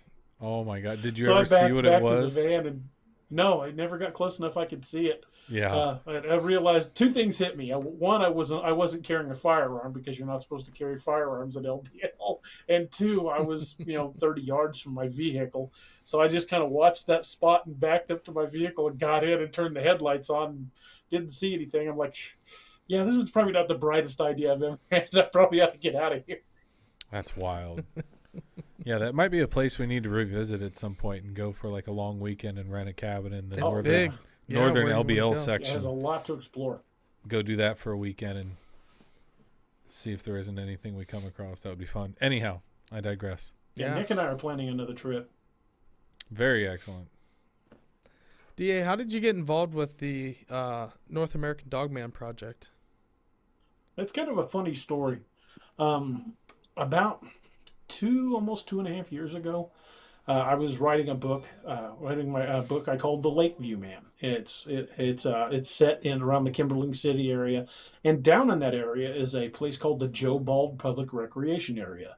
It's an old campground that the Army Corps of Engineers shut down back around 1999-2000 after allegedly a number of people went missing in that park. Place is completely overgrown. You can still see the old picnic areas and campsites back in the woods, but it's all completely overgrown. You can still get in there on the roads, but it's completely been reclaimed by nature. It's all wickedly overgrown. And one of the settings I wanted to set in the book was at the old Joe Bald Rec area. So my best friend Steve and his wife and my wife, we all decided that we were going to go down there, and it was well after dark. We were going to go down and shoot a promo video for my book, The Lakeview Man, that I was in the process of writing. And after that, we were going to go out to dinner together. So we go down there, and I was still a deputy at the time, and my buddy Steve, he's a concealed carrier. So we were both armed, but we get out of the van. And of course, the girls stayed in the van. They didn't get out with us. And Steve's got my cell phone. He's just shooting this video of me with a flashlight talking about Joe Bald. It's just a couple-minute video. Wasn't very long. We shot the video, got back in the van, and left. Didn't think anything more about it.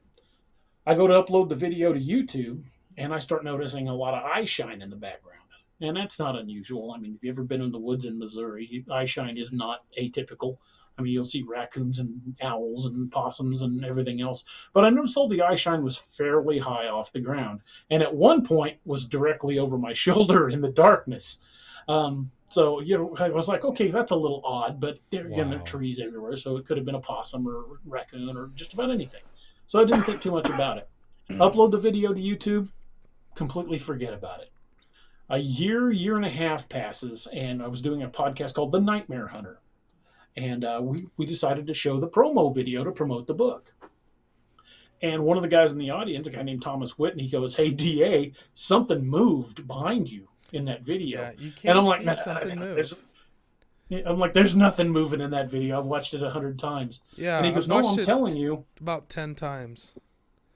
And Yeah, he tells me, he says, "There's something moving." And I'm like, "Oh, all right, fine." So I've been watching it like on my laptop screen. So I put it up on the big screen in the living room, and I'm like, "Huh, it does look like something's moving back there." So I sent the video to a couple buddies of mine that do video analysis, and they broke that video down, and what they found was pretty terrifying. At one point, when I'm moving the flashlight around, you can see something with a dog-like head, and you can see one of its arms as it leans out from behind a tree. Once we saw this, we go buzzing back down to Joe Bald in broad daylight, of course, and go and find that exact tree. And based on pictures of me next to the tree and holding my hand up, we estimated that head was about 9.5 feet off the ground. Wow. There was no bushes behind the tree that it could have been. There was nothing back there that would have stuck out. Black bears don't get that big. Even if it had been a black bear that had climbed the tree, its arm would have been much closer to its head than this thing was. There was a significant gap between its head and its arm. And you can clearly on the video see this thing lean out and lean back. So at the time, I was familiar with Dogman, but I wasn't sure what I'd captured. So I reached out to the NADP and got a hold of Nick Valente, who we're now pretty good friends. I send the video to Nick, and he's got it for a couple of days, and he's like, he sends me a message on Facebook. He's like, "Hey, can I have your phone number so I can call you?" I'm like, "Yeah, absolutely." So I'd send it to him, and he calls me, and he's like, "Dude," he said, "that is the best example of a Type 3 dogman I've ever seen caught on video. Where did you get this?" I'm like, "Here in Missouri." He's like, "Holy crap. Do you care if I show this video to the guys at the NADP?" I'm like, "Absolutely, show it to them." And it wasn't long after that Jody Cook, who's the founder of the NADP, after he looked at that and talked to Nick, they offered me the Region 2 director spot because it had just come vacant, and that's kind of how I got involved with the NADP. Okay. But that video, we've done a full breakdown analysis video of it on my YouTube channel.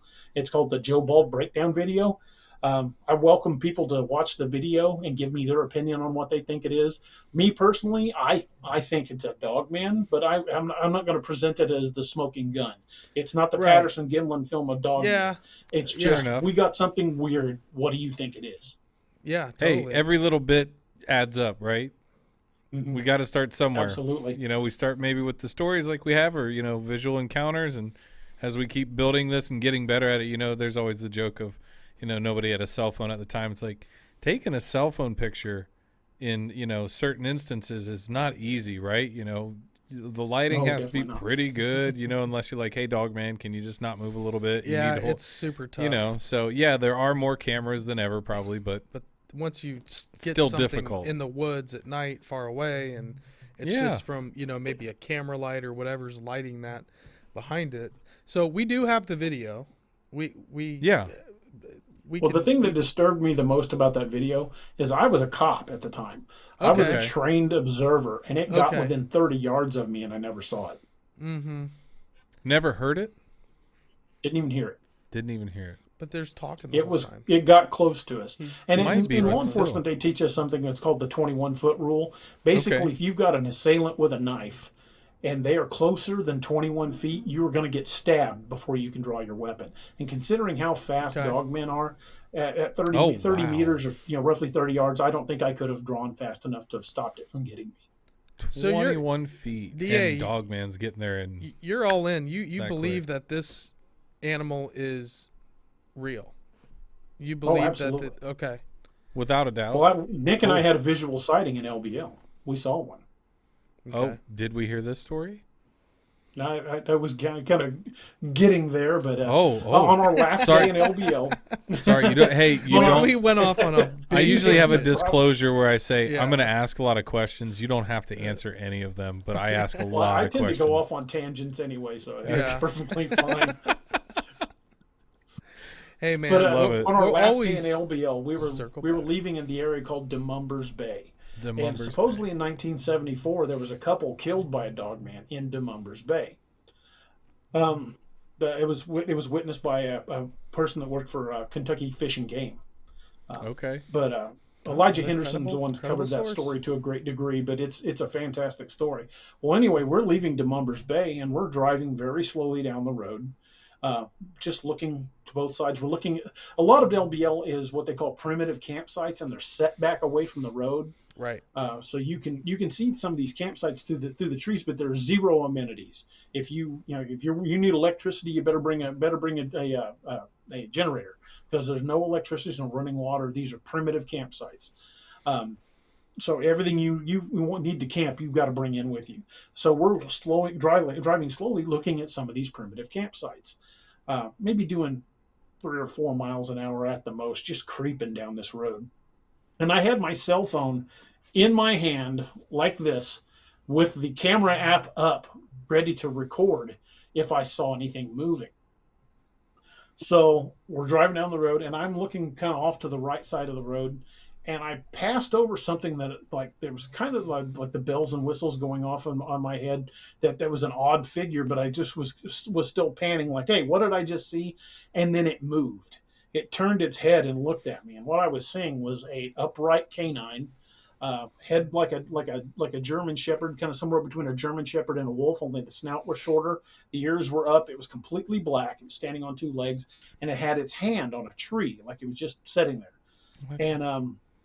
And I'm like smacking Nick in the shoulder. I can't even speak. I'm like, look. So Nick slams on the brakes, looks over, and once it realizes we've seen it, it turns and like sprints for this ravine. And it did this weird kind of bounding. It didn't like run in a straight line. It kind of went bound, and then it was down in that ravine. It was incredibly fast. So what do? We're both unarmed. We throw the vehicle in park, and we jump out and chase it. Brilliant. I know. The logical thing to do. Neither of us the logical thing to do is 2 unarmed guys to just break out and run after it. Yeah, my goodness. We kind of talking about that. Oh my goodness. We were talking about Bigfoot, Kyle, who's, that's kind of his clan, his brethren. Bigfoot the and Sasquatch. Kyle. Yeah. Stoner, yeah. So, we said if I saw a Sasquatch, Kyle said he would not. Wouldn't run if he saw a panic. Sasquatch. Now, a dogman on the other hand, I'm running if I see a dogman. Sasquatch, I think I could hang tight and just get a vibe sense of, they're primates. They're more like us. Dogman, dude, I probably would have that fight or flight. I would run. I base everything off of the experience, the lone experience I've had with anything that could eat me, which was grizzly bears. And after experiencing that, I'm like, I'm good. I'm good seeing anything from a safe distance, but, I'm not outrunning anything. I'm not going to outrun Dogman or Sasquatch by any means, the grizzly bear alone. So, I don't know. I think I'm running in all instances of Dogman, Bigfoot, unless, they somehow convey. I had a nose-to-nose encounter with a grizzly bear. Did you? Yeah. It changes your perspective pretty quickly of, man, that's a big some buddies animal. of mine and I were camping up in the Rockies. Okay. And we're walking up this trail, and we can kind of hear something. I'm like, I think there's something around. Well, we rounded a bend in the trail, and there it was. It was just in the trail, and it was close enough. Well, I played this game with my dog. I got a pit bull mix, and he'll look at me, and I'll reach out and go, boop, and hit him on the nose, and he'll look at me. And then he'll lean forward and I'll do it again. Well, that bear was close enough I could have booped him on the nose. I mean, we were nose to nose.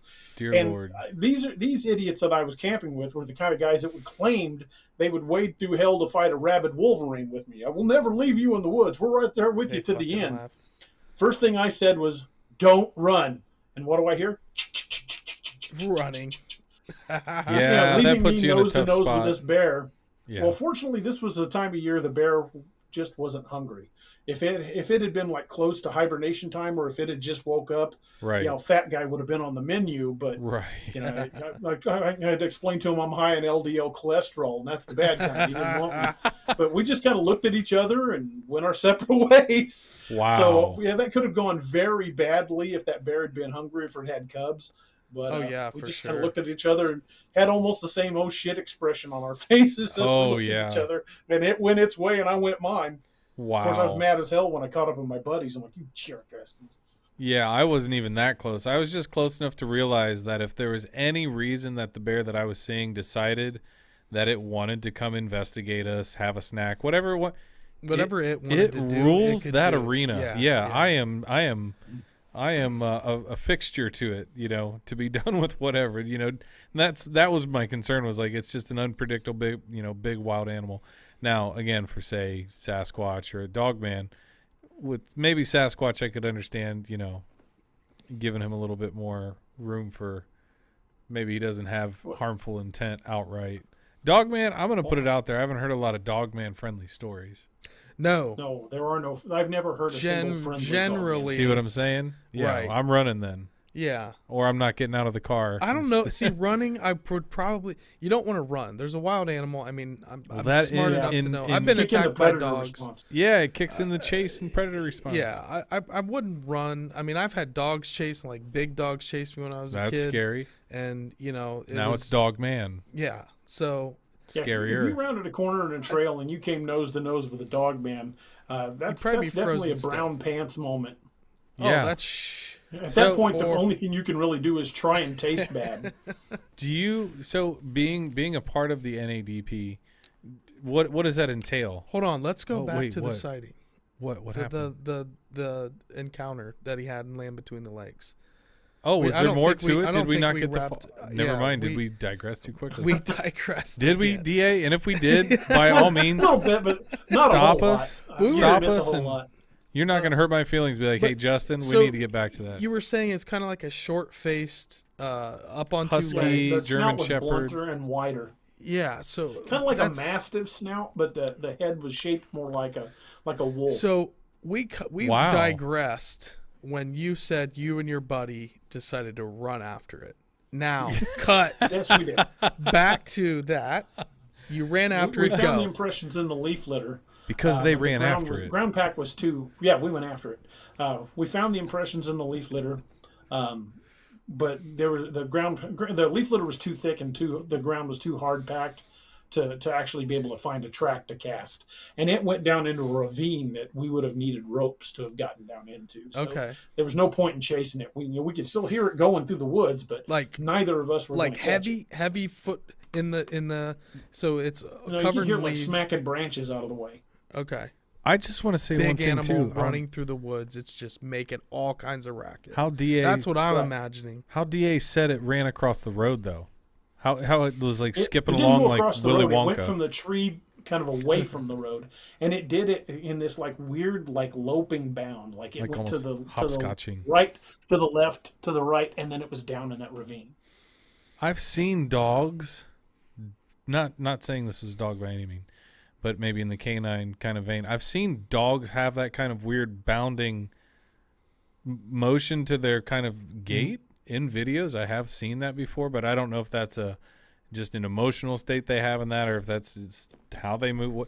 But I'm saying I know what you're saying when you say this thing moved that way. I can imagine just these leaping and kind of bounding back and forth. That's why I say it almost seems kind of like cartoonish or comic book in nature, right? It just doesn't jive with the way we think they're going to move. Right. Yeah, it's like that would make it even more strange. By the way it moved. The irony is like I said, I had my cell phone in my hand with the app up, ready to start recording, and it was long gone before I even remembered I had my phone in my hand. Right, because you're taken by surprise. Total paradigm shift. I completely forgot the phone. And the whole thing only happened, in 10 to 15 seconds at the most. And that right there, I don't think is taken into consideration enough when you have people like mainstream scientists and academics that are saying, well, we have all these phones, we have all these cameras. Listen, we're professional camera operators. Me as a professional camera operator out in the field at night with your ISO jacked up, maybe you got night vision, maybe you don't. I mean, when you're shooting a concert and there's massive amounts of lights all over it, I mean, there's things that you're going to miss that are important. Hopefully you got enough cameras to capture something, But I mean, if you're talking about shooting something and being on it and not knowing what to I mean, you know, basically what I'm trying to say is you got to be in the right place at the right time and hope that you're not taking a break. If you got a big camera on your shoulder, or you check your phone, or looking, okay, on GPS, we're right here, and you don't have your camera up and ready. Right. Like, it would be difficult, even if you have tons of gear out in the field. It's like catching lightning in a bottle, right? He was ready right there with his camera. Right. But again, so how often does that happen? It's like, even if you have cameras, you're not necessarily going to capture. Do you know how many times I've recorded videos on my phone that I didn't record as well, even having the phone? I've done that. And I swear I've hit the button and everything's rolling, and I get done. I'm like, that was a great video. And I look back and there's nothing. It's not rolling. So, I mean, that I could sympathize with the position of seeing something and being just dumbstruck for a while and awe-inspired. I was just completely freaked out. Yeah, your brain is trying to process it. Another thing about pictures and video, and with the advent of Photoshop and video shop programs, I don't think we're ever going to have a smoking gun picture because it's too easy to fake images like that. Right. There are a lot of hoaxes floating around out there. Right. And some people might not even be intending to hoax. They just shoot it as a joke video, and next thing you know, it's gone viral. For example, the Amarillo video you guys showed earlier. The Amarillo Zoo actually came forward a few months after that and said, we set that up as a publicity stunt. So that whole video was a publicity stunt. We just filmed that video. We just showed a fake. Well, that's why we have DA on. Yeah, it was a publicity stunt, but it went viral. It was made national news across the country. And when people were like starting to flock to the Amarillo Zoo looking for that, they're like, okay, this has gone far enough. We just did that as a joke. The whole thing was intended to be a publicity stunt to generate interest in the zoo. Stop coming here to investigate this creature because it's not right. All the weirdos are showing up. Yeah. Hey man, where's your dog, man? Dog setting up their tents outside. Where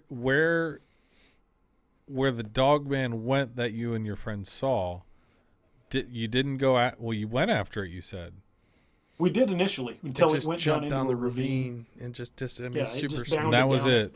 Encounters over. Yeah. Nothing else after that. You said we you could still hear it, but crushing there was no through the chasing trees. it. Not without ropes.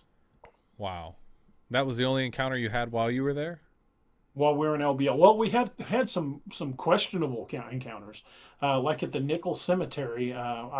In fact, if you go to my webpage, my YouTube channel, all my LBL videos are up.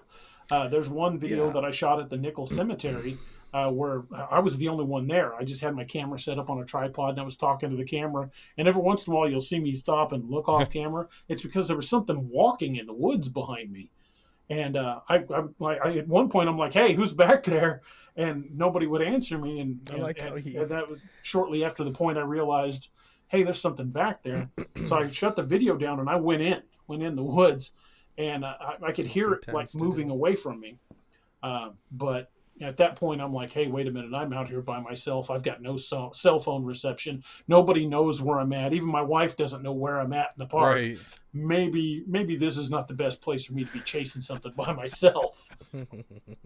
I love it. I love that initial like tear off after that. And you're like, wait a minute. Kyle, do we have that video from DA on NQ? I've spent my career going toward weird stuff, like the sound of gunfire, or, the sound of fights. Right. So that's just how I'm wired. When my initial reaction is, I want to go see what it is. Well, and you seem to have a magnetism for it, right? You seem to have this innateness to be around it too, and I mean that. Like some people, I think, are just kind of predisposed, right?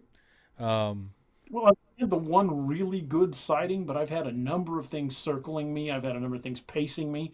I've had stuff follow me in the woods, and I've had several times when you get out into an area, especially at night by yourself, and the woods just go dead quiet. Yeah, that's a brown pants moment. I love that term. That's a creepy feeling, for sure. Yeah. So DA, we do have that the video that you were talking about. You don't have it on YouTube? It should be a link. Okay, gotcha. Okay. All good. So we could put a link in the description if you guys want to check out that video as soon as the stream is over. I don't think I've seen it. I'll toss. Yeah. Yeah, so anytime you guys want to use we'll pull clips it from up. any of those videos that I've got up there, feel free. 100%. Go for it. Perfect. Cool. Well, Perfect. we'll move on. Kyle probably he's a wizard. He can like wave a magic wand and then make shit happen. So Yeah. that's a great thing about having a stoner in master control. Yeah. But oh, okay, he's already got it fixed. Worked out. So yeah, this is we're calling this the beta studio right now. We're still in beta testing mode. Hey, for folks, sure. Josh from All Tower Media. Oh, here. cool. Hopefully you've seen me on some of DA's So, shows. If not, welcome. Like really, And, DA, what I like looked and at was kind of subscribe. the Real once quick, you start zooming may in, have it's already really seen really the tough to book see. promo video that But DA Kyle, if we could did just for, scrub through a one of his bit, books at the Joe Bald and then just Recreation enlarge Area. that. It's got a little bit of a stir up because what possibly could have been seen in the back. And then yeah, perfect. We're here near Table Rock Lake. You can see the lake. Can you put that up on these monitors Lake's for up Bub? actually pretty high. It's the first eye Got a shine lot right of there night if you see sounds it. tonight. I don't Oh, think wow. So walk us through this here, I don't hear DA. any Should we rewind it anymore? out of the ordinary. This is Yeah, you can just let it run from here. Oh, This okay, is cool. the old parking area near Table Rock Lake, in the Joe Bald campground. Again, this is just shot on a little cell phone. It was like an iPhone 7 or something like that. Okay. And yeah, we weren't down there looking to film a cryptid. We were just shooting a promo for my books. And if you watch when I shine my flashlight across that little stone bridge, or the little concrete bridge, look to the tree to the left and behind that bridge. What, you give us a shout when it happens, and maybe we can pause it too, or like get to Well, where we can. he'll slow it down. Like this video's edited. Yeah, Oh, it happened already. yeah, it's already past it. Yeah, Right here. Just let it keep it rolling. Yeah, it's this right here. I mean, it might be. I'm looking across. It's tough to this. see because it's far away. Again, Yeah. it's I'll have to investigate on it. it's not like it's super. See it move? Oh yeah, I know, did see it's it. small Something screen. does move there. Like a right? little You want to twinkle look of at that eyes. on a bigger image. Yeah, he's got it up on a. Now decent it's screen, slowed but I'm down gonna and have to. soon. Now watch here.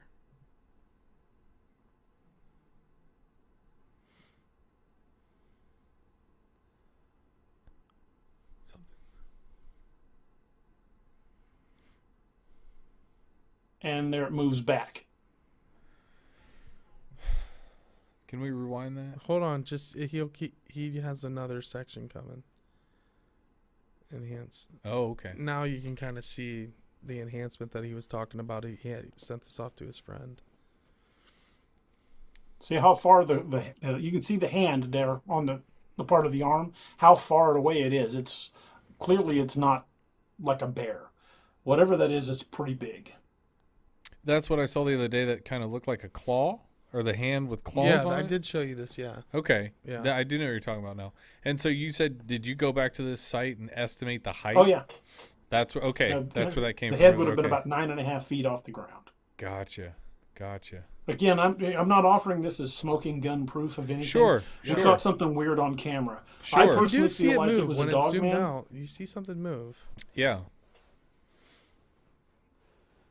No, and I think that's great of you to kind of point out as well, even though you're saying, yeah, I saw something, but you know, a lot of times people, I caught this, or I know it was this, I know it was that, because that's what, you know, I like the admission. Yeah, there's something weird there. Do I know what it is? No. Do I have theories on what it is? Yeah. You know, kind of go from there and expound upon it and keep researching. Here's a little bit of corroboration to that.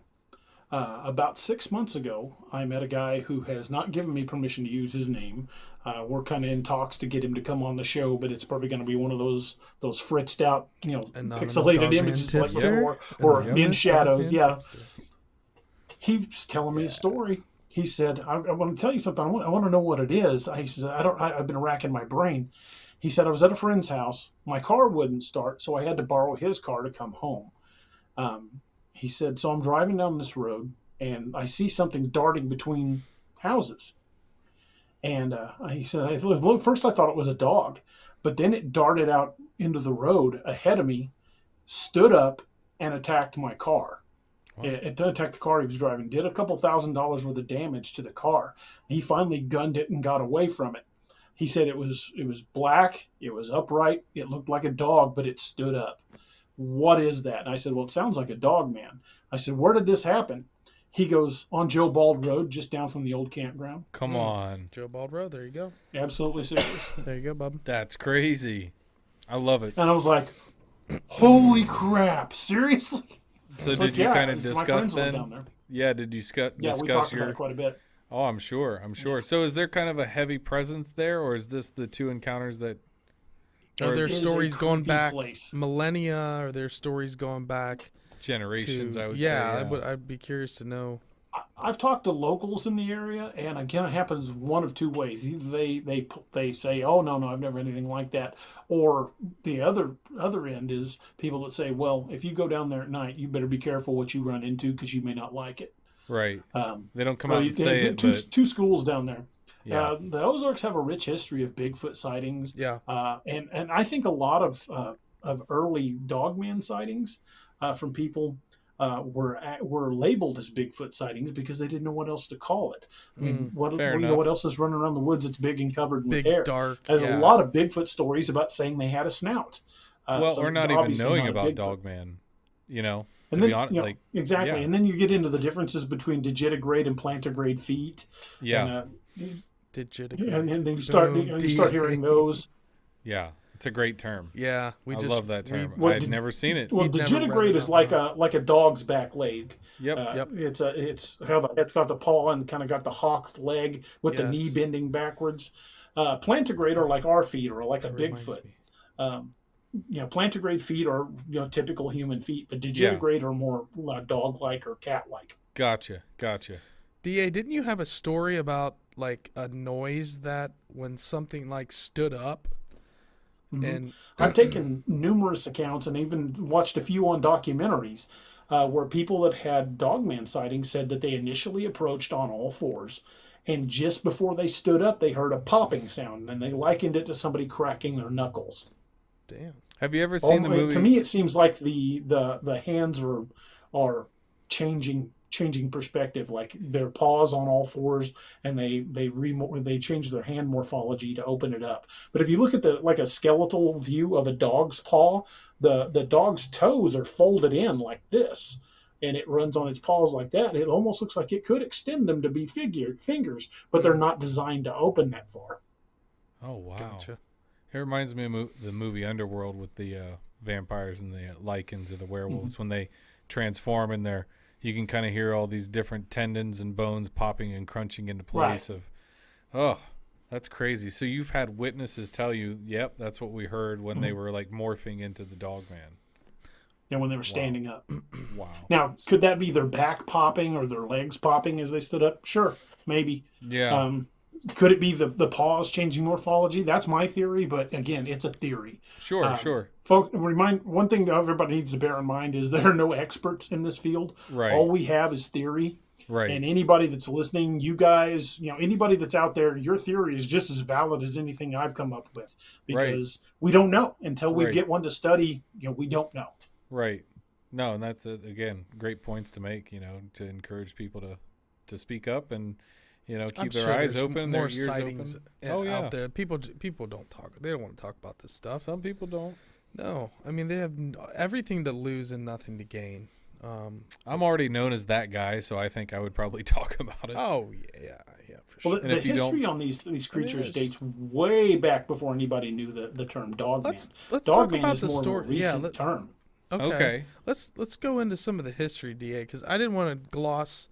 I didn't want to dig too far into it because I know you had said that you had a lot more. You've done some digging, and primarily, all over the place, but specifically in the United States is, I'd be interested to hear how far does this go back, DA? Right. Well, you've got the werewolf legends that date back to medieval Europe. Yeah. And like the Beast of Gévaudan in France that killed over 100 people. Oh yeah. So there were werewolf history down through the centuries. Now, does that mean Dogman changes shapes, or was the werewolf legend something they came up with to explain these creatures? Right. I think it's the it's latter. more of that.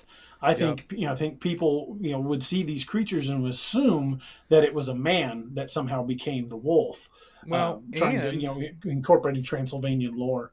Yeah. But these creatures, the sightings of these things go farther back than people realize. Of course, we've got the references from ancient Egypt. We've got Anubis and his brother Yes. Wepwawet, who had the head of a wolf. Of course, the Egyptian gods, they had gods with heads of all kinds of things. But that's some of the earliest known references to a Dogman type creature. Both Christopher Columbus and Marco Polo, in their journals, described seeing dog-headed creatures in their journeys. They saw them on islands. Both. It's there. I mean, you can find it. Catholic iconography. The Catholic Saint Christopher is known as the dog-headed saint. A lot of icons of Catholic origin would show him with the head of a dog. Supposedly, after he performed his first miracle, he was cured and became a human. But in the earliest versions of Saint Christopher, he's got the head of a dog. Wow. Then the condition where you've got a humanoid body with a creature I'm sorry, what? I said I never heard that before about St. Christopher. Bub and I grew up Catholic. And I know St. Christopher, you put the medallion in your car for protection. Yeah. Like your mom when you got your license. Travelers. Yeah. Yes. So I'd say I never heard the story That's growing interesting. up.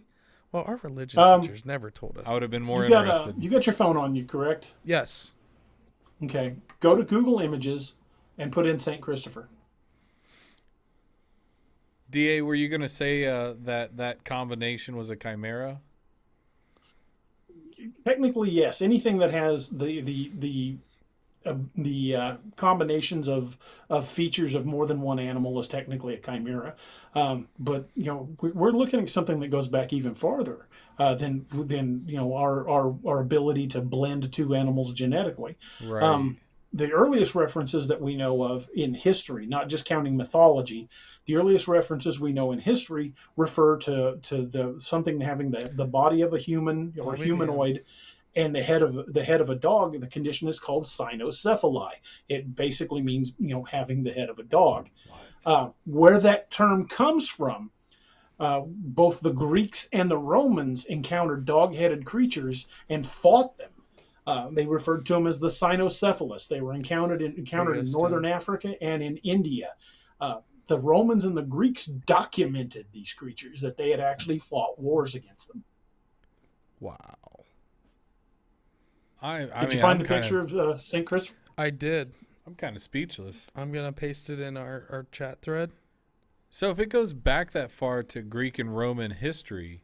And it's in the Dogman episode. Why or how does that get... I mean, is it just like anything that's kind of good in history where they're like, that doesn't fit our narrative? We don't really want to discuss that. I Googled early St. Christopher images. I'm not sure why information like this would be suppressed. I think there's a vested interest in people not knowing these things are out there. Of course, you'd have people that would want to go out and hunt them. Of course, we already have people that are cryptid investigators now. Sure. But you'd have some guy that wanted to go out and shoot one and strap it to the hood of his Chevy and drive it through town. Yeah. You're just going to have people that are going to get themselves killed because these things really aren't to be trifled with. How far down the rabbit hole would you like to go? Oh, there it is. I mean, I just had a crazy thought that Hold on, Bob, check this out.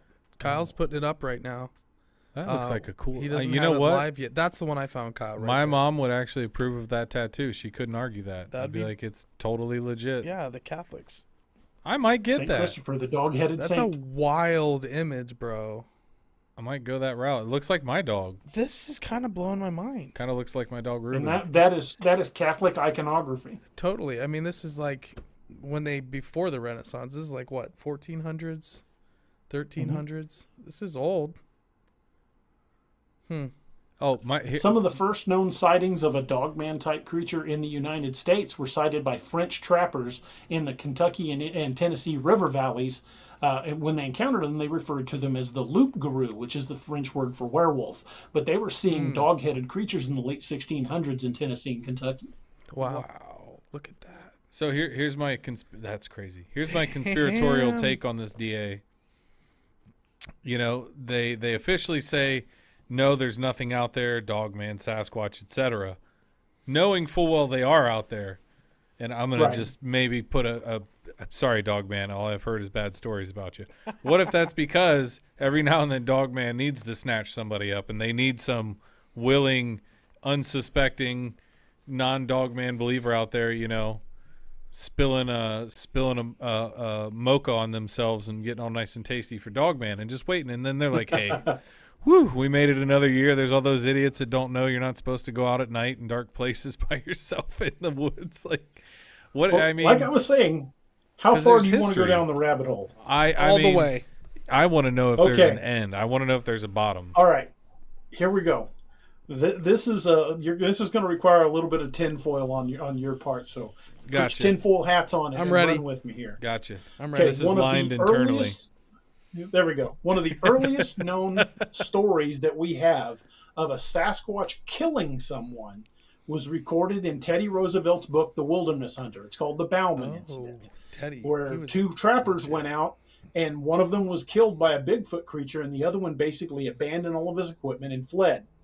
Here's the thing, and I've talked to a lot of people, and they agree with me on this.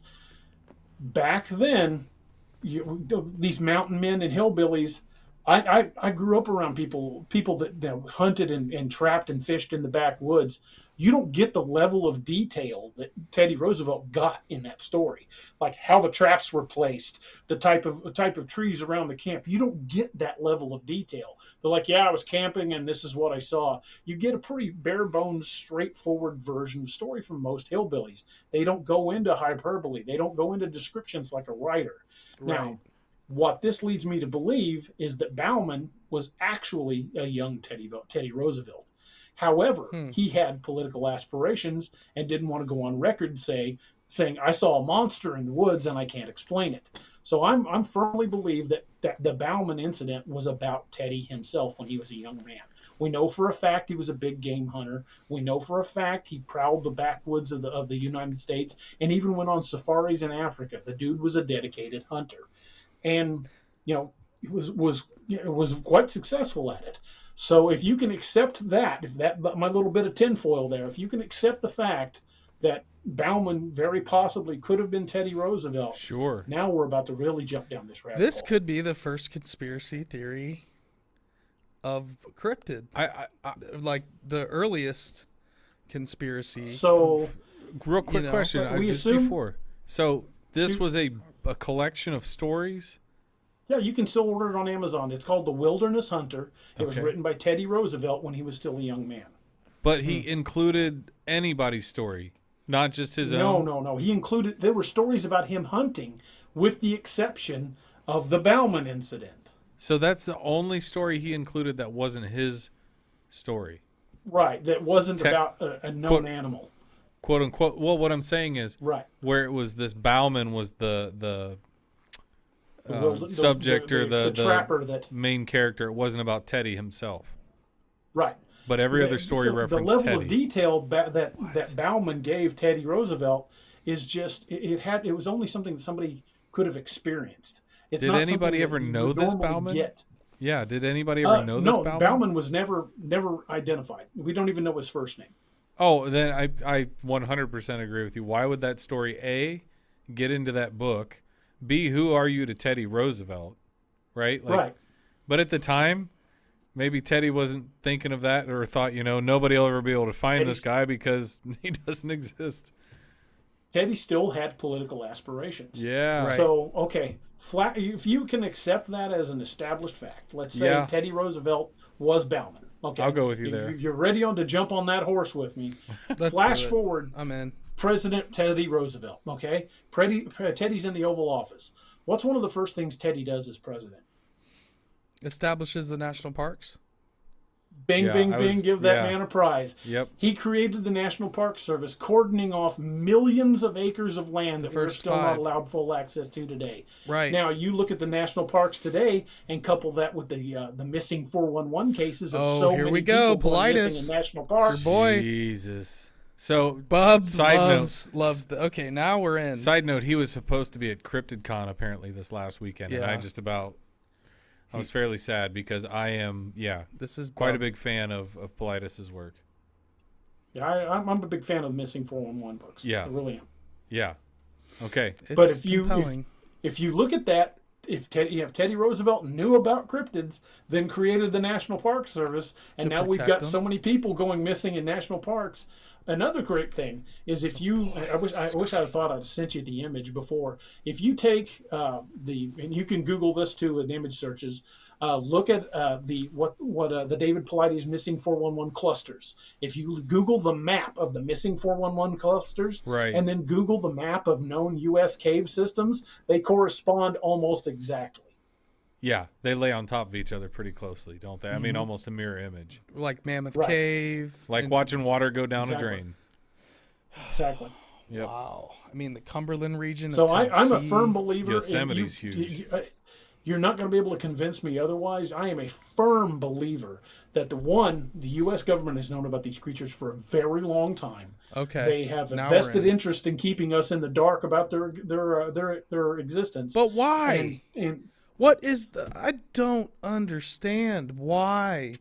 What Okay, is that? here you go. Maybe we don't have the upper so hand. people don't run out there and kill them all, Who knows? or try to. People are already hunting them and trying to find them. I think the reason they don't want to admit it, the reason they've never been allowed to come to light, is because admitting their existence would contradict the Bible. Jesus, Puritan beliefs.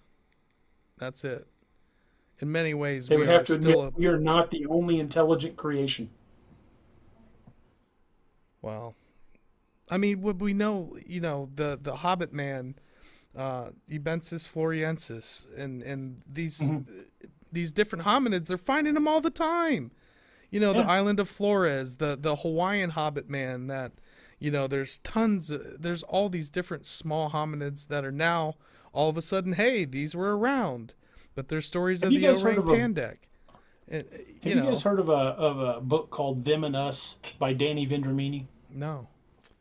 Fantastic book. You guys should check it out. Okay. Danny Vendramini took a new approach at the look of Neanderthal man.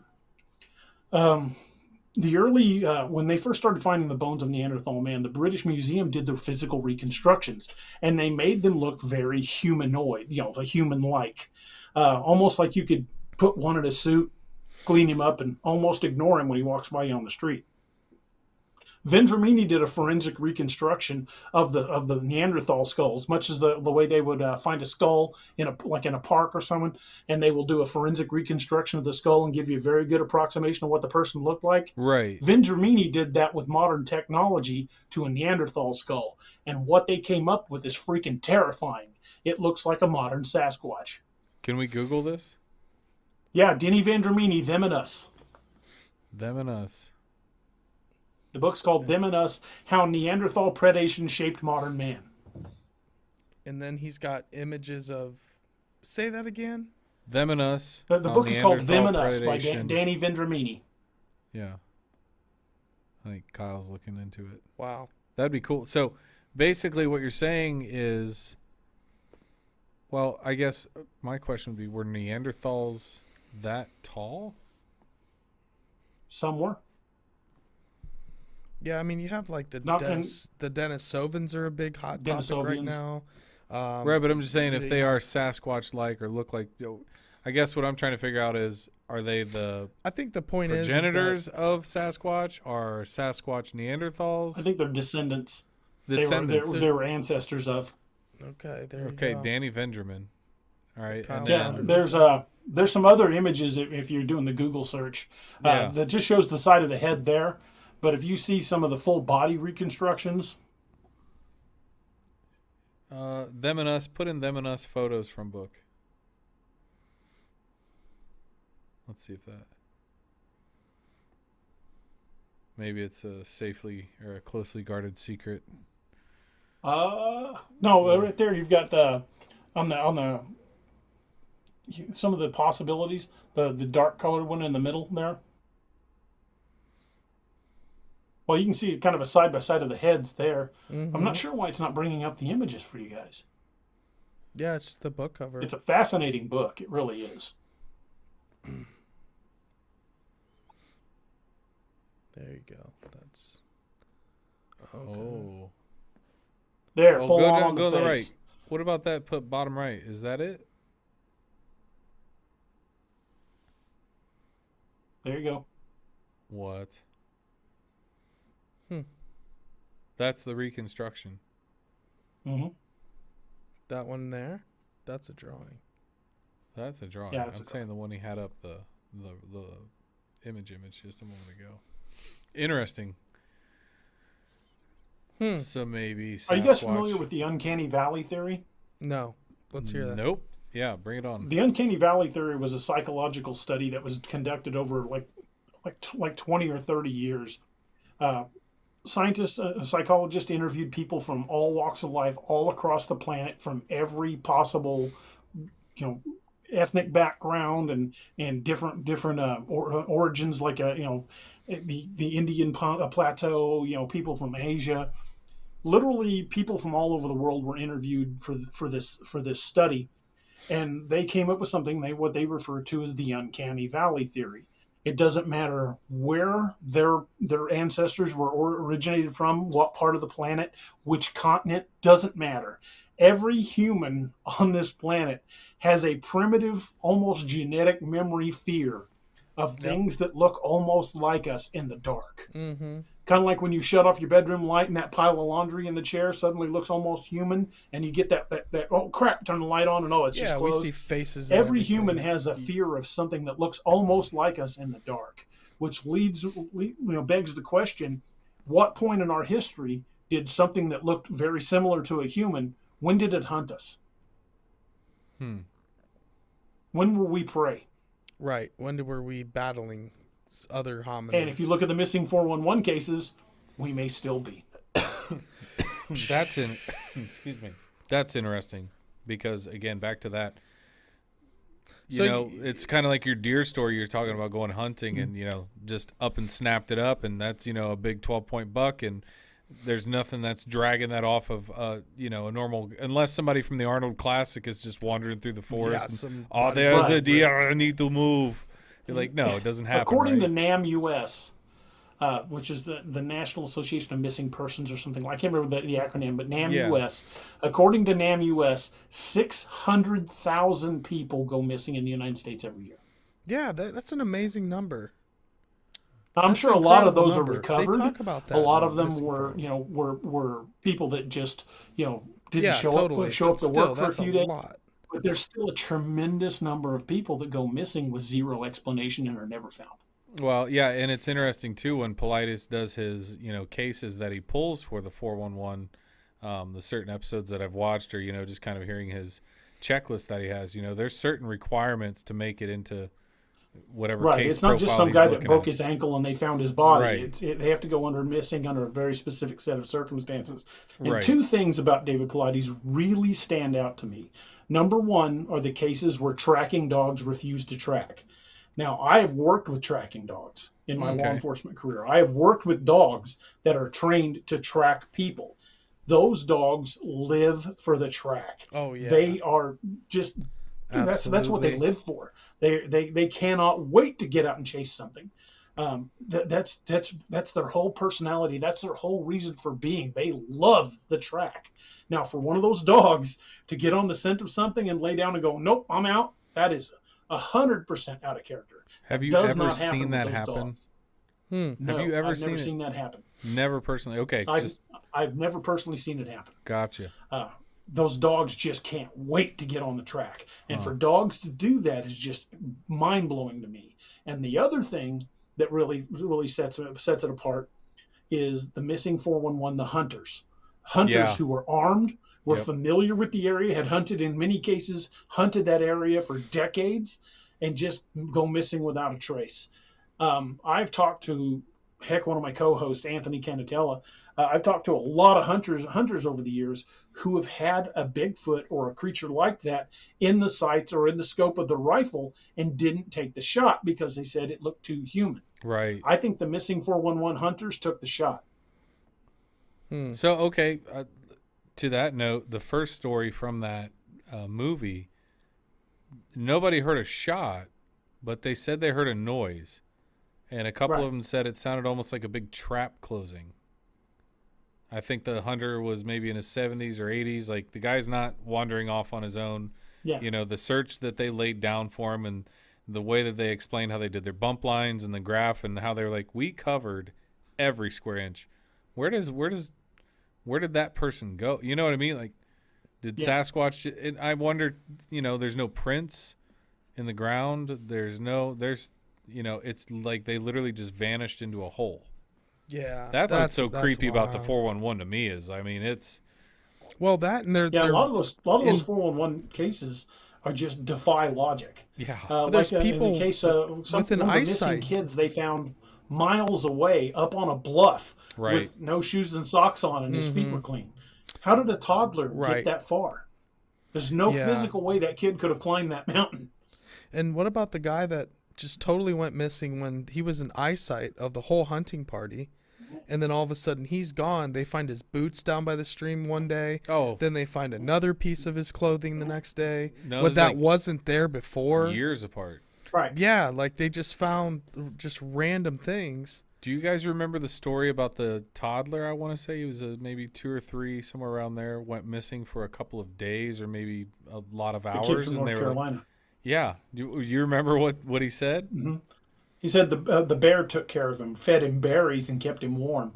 Bear don't do that, especially in February. This just happened within the last 5 years, right? It was in 2019, I believe it was.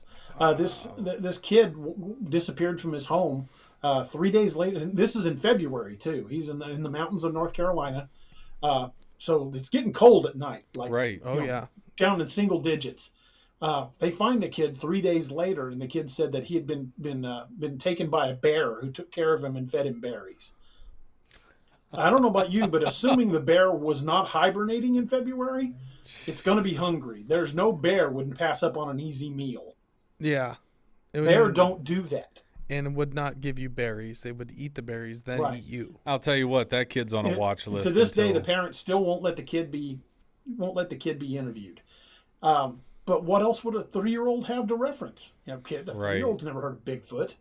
The only thing he can think of that's big and hairy is a bear. So the kid said a bear took care of him. I'm telling you, when that kid gets old enough, watch out for some kind of documentary. That's wild. Guarantee. I could see that. I would love to be the one to sit down and talk to him, get his story. Man. But then again, if he's 18, 19 years old, what's his memory going to have of being 3 years old? Right. I mean, I've only got broken memories of when I was that young. Right. Huh. That's insane. And he's probably heard his entire life that it was just a bear. And he's going, what can I tell you? It was just a bear. Yeah, you have nothing else to reference it against. Right. Like it's closest thing it looked like was a bear. I've never heard the term Sasquatch. Now, it would be very cool to have that kid placed under hypnosis. Yeah. And hear what he describes. Yeah, see what he pulls back. So do you think some of these could be Dogman as well? I mean, Dogman's a lot more aggressive. I don't think Dogman's feeding you berries. Yeah, well, no. I'm not saying that story. But some of these missing 411 cases. Yeah. Some of you're them skinny, eat this. I think the ones where they appear alive just like whatever, months later or years later, which is bizarre. But, maybe those are Sasquatch. The ones that never come back could be a Dogman creature. Just people in general that are going missing in national forests. Sure. Yeah. Native American lore is full of stories of Bigfoot and other creatures coming into their camp and stealing people. Yeah. There was even a case from the Pacific Northwest of a young girl, like 16 years old, who was abducted by what they refer to as stick Indians. A large, hairy creature carried her off. She stumbles back into camp 6 months later, pregnant. What? Jeez. When she had the baby, it was deformed. It didn't live long, but she stumbled back into camp after being abducted by one of those things. Really? Because, I've listened to enough stories. Native American lore is full of stories like that. Yeah. I've heard enough stories on the Sasquatch Chronicles. I don't know if you ever listened to that podcast. Mm-hmm. And they talk about, male and female Sasquatches as well, and like a couple of the different stories I've heard on there. I can't say which ones in particular, but I I can't remember if there were hunters that actually did shoot and kill them, and they were like, we buried them because we were so freaked out by it. We thought we killed a person. He said he would take the host and show him if they could go there and he's like, yeah, I'll take you there, but I'm not going to tell anybody where we're going.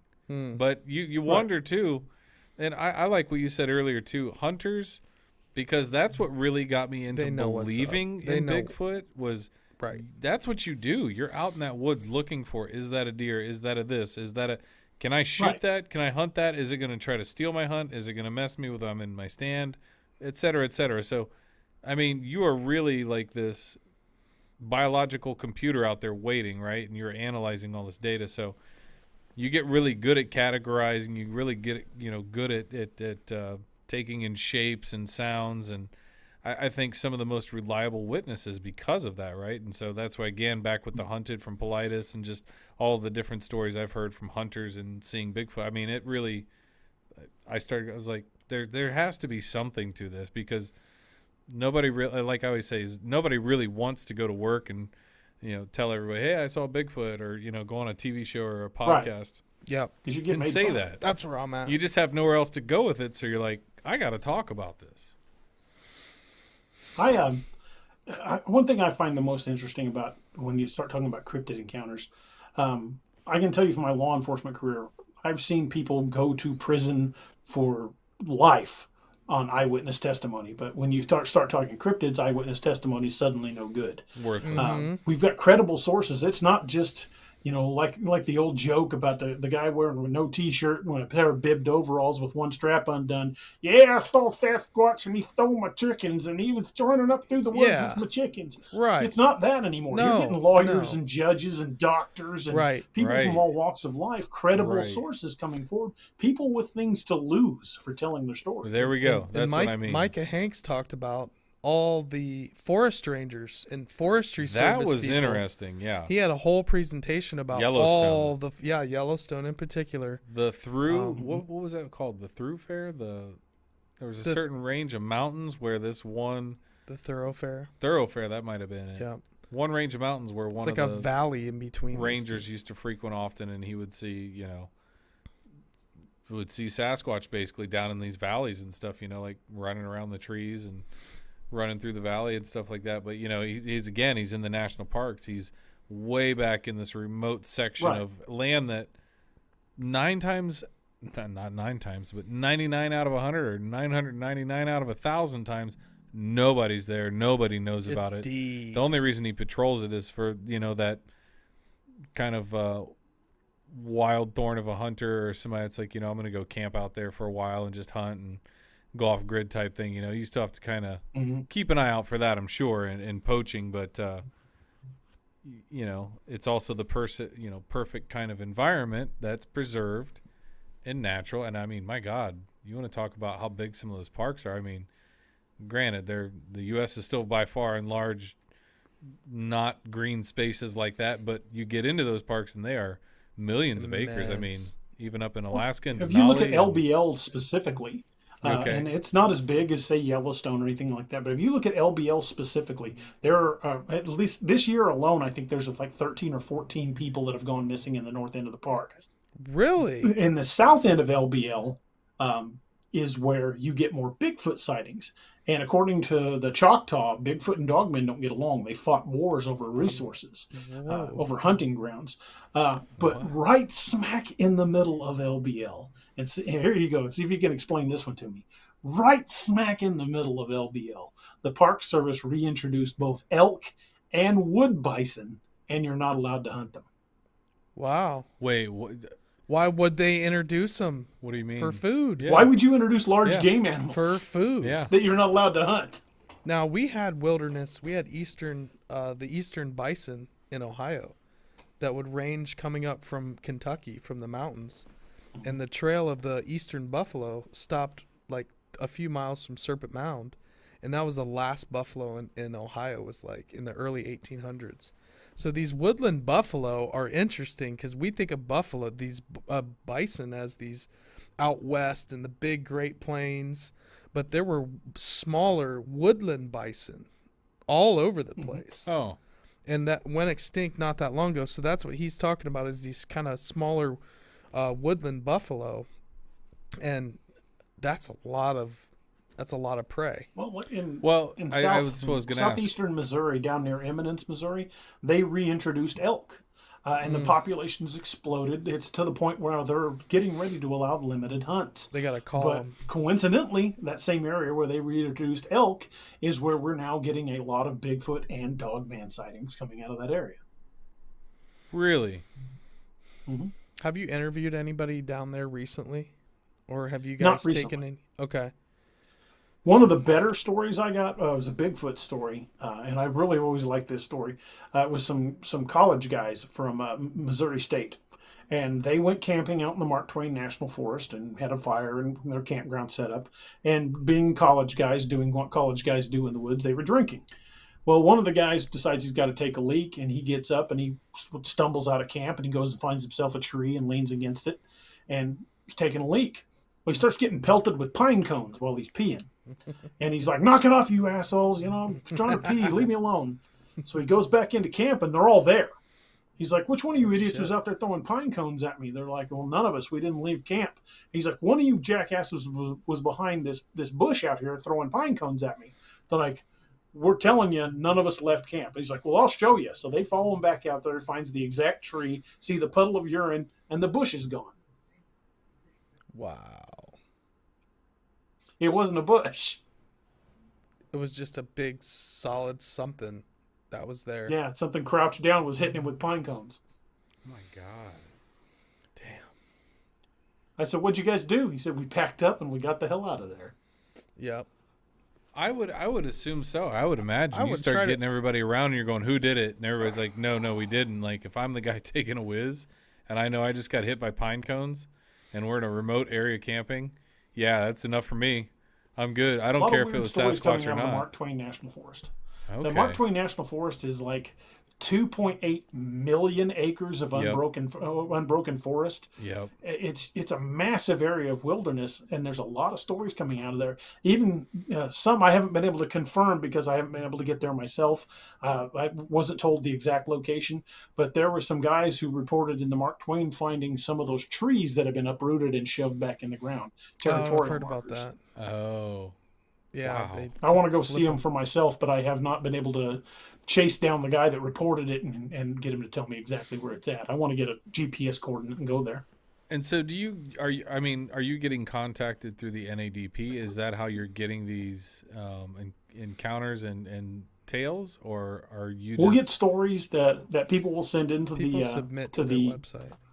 Submit to the website, and because I've got a podcast and we talk about cryptids all the time, I always put my email out there, and I've got a PO box set up too. But if you want to reach out to me and you want to remain anonymous, I'll read your account. We'll keep your name out of it. So we're always telling people on the show that if you've got an encounter, send it in. So I get encounters fairly regularly. And Nick I just want to say, actually gets more than I do. I just want to say DA's website, daroberts.net. So that there you can go check it out. Yeah, you can find DA. DA's on Instagram as well. DA Roberts author. And then he has a YouTube channel. And then there's some information about DA on the North American Dogman Project.com. But where else can they find you, DA? What's the best way to reach you? Website? Yeah, through the website, or you can email me at daroberts@daroberts.net. Of course, all my social media, just like you said, all of my social media is set up at DA Roberts Author, just to simplify things. So it doesn't matter if you're on Facebook, Twitter, whatever you're trying to find me on, at DA Roberts Author, we'll find it. But all of my books are available through Amazon. You can find them all on my website as well. I've got 27 books currently in print, and looking to add to number 28 to it here in the next couple weeks. So just constantly working, Kudos, doing man. research.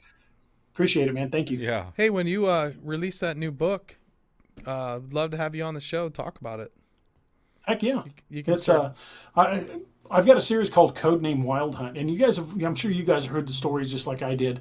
various places. Like people would have Sasquatch, people going missing, and have dangerous Sasquatch or Dogman, and suddenly, for no reason, military units would show up. Yes. Oh, yeah. I I've heard wanted a to lot ask of you those about stories. that. I wanted to ask you about some of that stuff.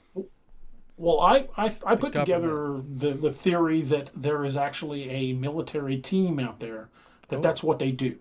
They get called in when these things get aggressive. Kind of like a Men in Black and- type situation for Right. cryptids. SWAT like team in the for Dennis the Martin X-Files. case. Right. In the Dennis Martin case, where the kid was abducted in the missing 411, this was in the Appalachians, military unit showed up without being called. There were the incident where the family of four was allegedly killed in the LBL. Military units showed up there as well without being called. There are missing 411 cases where a special forces team show up to help with search and rescue. That doesn't happen. That's not part of their bailiwick. Military special forces don't get called in because some guy went missing in the park. Right. The fact that these guys keep showing up leads me to believe they know something more is going on. That's why this military unit showed up. So it kind of led me to believe that there's a team out there that is what they do. They hunt dangerous cryptids. So my books are all horror/fiction. I am planning some nonfiction books about cryptids, but I've always enjoyed writing horror, and that's kind of my wheelhouse. Nice. But so I created this book series called Codename Wild Hunt, about a military team that's what they do. They go hunt these dangerous creatures. Yes. So that sounds rad, DA. I released the first book. It's called Codename Wild Hunt: Odin's Call. And there are multiple teams that get sent to different parts of the country. After I released that book, I've got a lot of friends that are still in the Special Forces community. I'm ex-Army, but I've got a lot of buddies that are still in the community. And right after I released that book, I got a phone call from one of them, and I won't say who he is because he might get in trouble. But he's like, "Hey, brother, got a question for you." I'm like, "What's that?" He goes, "Where are you getting your intel?" I'm like, "What do you mean? Where am I getting my intel?" He said, "That book you just released." He says, "You made a few people nervous." I'm like, "What?" He's like, "Yeah, there's a few people wondering where you're getting your intel. You mind sharing with me?" I'm like, "Dude, I just made it up. I looked at the available public stories and took it to the next logical conclusion, and I assumed there was a team out there." He goes, "Well, basically, you pulled a Tom Clancy. You made some folks nervous. So don't be surprised if you don't get a few people listening to your phone calls for a while." Wow. Because basically you're kind of hitting the nail on the head or getting close enough of saying there's teams out there that are look at contacting people. Look at Bigelow out at Skinwalker Ranch with NIDS. Wasn't that funded by taxpayers' dollars? Yeah, they were the U.S. government funded a lot of that. Right, so there's another kind of admission of it as well, of like kind of have a government Ghostbusters, Maybe there's the ATIP program. Why wouldn't there be a team of special forces dudes? I mean, you got to have some pretty badass dudes if you're going to send these guys down in the woods with these like it'd have to be a tier 1 unit, much like they would SEAL have Team to be 6 pretty. Yeah, I mean, who else is gonna have or the ability to track something and have the gear and the tech? Yeah. To and let's Dulcie. get real quick before we. This has been an awesome episode, by the way. DA is crushing it. Yeah. This has been so fun. But I just wanted to Thanks, put guys. another... Absolutely. Yeah, absolutely, man. Another quick layer of tinfoil hat over what we've already discussed. Another layer? One connection I've always thought about. We're talking about missing 411. Yeah. DA brought up all the cave systems. Hollow Earth. Inner Earth. Is there some connection with... They're disappearing. Where are they going? If they're in these tunnels, is there some sort of like inner sanctuary to Agartha or the Hollow Earth or, the journey to the center of the earth type shit? I don't know. I don't necessarily think that bodies. the Earth itself is hollow with like a second sun, but I think there are massive cave systems that probably have some sort of bioluminescence for light. Sure. Some of the cave explorers that have been exploring like the Mammoth Cave systems. One thing people don't realize is I used to be an amateur spelunker, amateur speleologist, so to speak. But I used to do that all the time with my buddies, and we would go find some of these remote caves on private property and go back pretty far. What people don't realize about cave crawling is is it's not like exploring a river basin or exploring a mountain range where you can have a helicopter drop in supplies. You have to carry everything in with you. Right. And if you're going to go farther than a day, then you're going to have to establish a base camp, then go make multiple trips to bring supplies in so you can ferry out from that. Yeah. And the farther you go, the more of these base camps you've got to make, and make trip after trip after trip, bringing in supplies so you can go deep. There's a story circulating around that I'm trying to chase down the origin of, but supposedly some USGS cave crawlers were exploring part of the Mammoth Range, and they got about 3 days in and started finding bones, like big bones, like big animals, and some allegedly human. Finding backpacks and camping equipment. You're still working on getting this fully fleshed out as far as the story goes? I'm still working on chasing this story down, but I'm getting it from multiple sources. Yeah, that is. Let me know how that goes. That's exciting. I'm going to keep chasing it down. I've got a lead, and I'm not going to say where I got the lead. No, because sure, totally, I don't want it to vanish like smoke. No, sure. But if I can chase this lead to ground and get this person to tell me the story firsthand, this is somebody that worked for the USGS. This is not somebody this is somebody that has a lot to lose by going on public record. So I'm probably going to have to get them to talk to me under condition of anonymity. But this story came to me secondhand that is exactly what they were finding. Camping equipment, backpacks, bones, even bones of large prey animals like deer and elk. Deer and elk, they need vision just like we do. They might have better night vision. That's deep. But when you go into a cave, you can't. The darkness is so intense you cannot see your hand in front of your face. If you don't have a flashlight, you're screwed. So there is no way deer or elk or bison wandered that far into a cave. Yeah, absolutely. That's deep. That's crazy. I mean, it would also beg the question, though, if we can't see, nothing can see.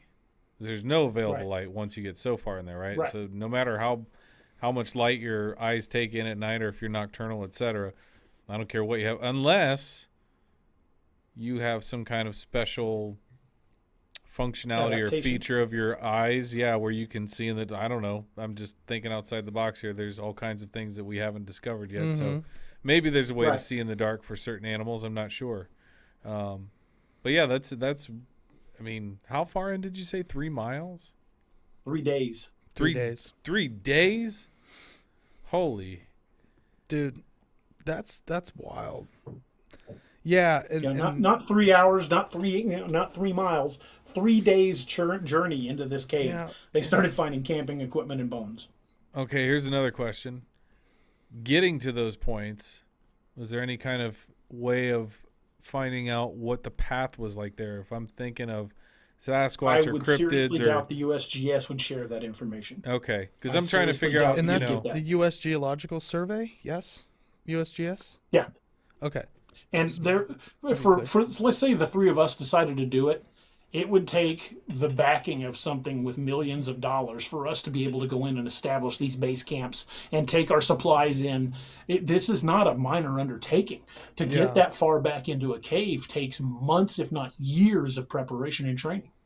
Right, and I guess one of my biggest questions is, why are you concerned that the cave system's so big that if there was an earthquake, cities would fall or infrastructure would break down? I don't, what's the purpose of this investigation on their part? They just want to map it. Maybe they're looking Geological for resources or just planning to map it. Yeah. I know there's been a concerted effort to try to map Mammoth Cave. Yeah, and they suspect that it runs from Tennessee up into Maine. Yeah, and I get that. What? Yeah. Oh my God. Mammoth is the largest cave system on the planet, right? It's got to be one of the most extensive. Well, there's a cave they found, I believe it was in Thailand. Yeah, Thailand. That is so massive it has its own ecosystem. Mm-hmm. Oh, it opened up in the hole in the ground. Did you ever see that image? Yeah, I've seen that. There's like a tree growing on top. Yeah. Of this. Yeah, you could put skyscrapers in this cave. Yeah. Yeah, that's incredible. The cave is so massive it has its own ecosystem. Taiwan cave. Oh no, Thailand. Yeah, Thailand cave. There's a cave here in Missouri called Smiddle Cave, and the reason it's called that is because it was discovered on the land of a family named the Smiddles. When this is from back when I was with the cave crawling group, we tried to get permission to go in that cave. We were going to ask the family, but we found out that the Missouri Department of Conservation had gone in and kicked them off their land. Really? They cited endangered brown bats. But when we got up, we snuck in there. We were going to go in the cave anyway.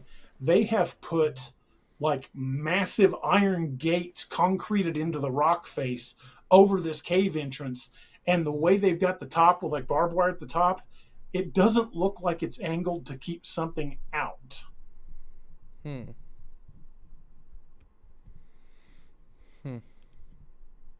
that's a cave here in Missouri. That's interesting. That's very interesting. Well, dude, mind officially blown on this one. Yeah, I've got. We've talked I think about. I have more questions than when we even we were started. like the top surface of the rabbit hole. We could go so much deeper. Dude, we got to make this like a reoccurring theme. Yeah, for sure. We'll have to chip away at this because I love it. I love the stories. Absolutely. I mean, that was great. We haven't even started talking about the valleys where they find headless people. Oh my God. Yeah, let's put that on the part 2. Jesus, there's 2 of these places. There's 2 different valleys where they keep finding headless people. Damn. Yeah, we're definitely gonna have to revisit this conversation. That is wild, man. That's great. Tell me again what's happening December 6th that you said earlier, DA? December 6th, I'm going to be on Coast to Coast, the weekend edition. There we go. There we go. There we go. Perfect. We're gonna be. We got to put that on our calendar. Yeah, I want to hear that. December 6th. It's going to be a lot of fun. It's my second appearance on Coast to Coast. I'm really looking forward to it. Fantastic, that's awesome. Dude. Congrats. Yeah, that's great. That is great. And we're probably going to be talking about a lot of the same stuff we talked about here, but sure. I know we're going to be also exploring other cryptids as well. Right. Dude. DA, thank you so much for coming on, chatting up with me and Bub. My pleasure, guys. Anytime. Yeah. Talking Dogman, talking everything. Yeah. We talked I didn't know what to expect, everything. but we got into a lot of stuff. I love it. But I had to drive up to Ohio sometime and hang out with you guys. We could do a multi-parter. I could talk about this, different stuff like this for hours and hours. Absolutely, man. Not a bad idea. Hey, we'll take you to some Serpent Mound, take you around to some mounds. We can do a little, shoot some stuff and talk about weird. I mean, there's a Dusty Ruth. There's a Bigfoot hunter here in Ohio who's been down in Adams County in the surrounding areas of Serpent Mound because there's been so many Sasquatch sightings. He gave a presentation at the summer solstice event at Serpent Mound. Our friends, Jeff and Delcy Wilson, put on, and I got a chance to meet him and see his castings. And apparently, Serpent Mound, Ohio area, farmers, people have been reporting seeing Sasquatch, seeing footprints. Recently. He's been down there all summer working in the Serpent Mound area. So I would love to, maybe we connect the dots and we go hit up Dusty and maybe DA can come on a hunt with us. Speaking of Bigfoot in Ohio, are you guys familiar with the series of videos the Ohio DNR put out? No. No. This is going to blow your mind. We've been seeing a lot of soft reveals. The government has been slowly letting little bits of information. Like back in 2019, they attempted to pass amendments to the federal hunting laws to include protection of certain near human chimeras. It failed on the House floor, but it was put before the House to protect certain near human chimeras on federal hunting laws. Wow. What is that talking about? We've seen a little soft details, like suddenly the forestry department is starting to put Sasquatch warning signs on certain trailheads. This is happening all across the United States.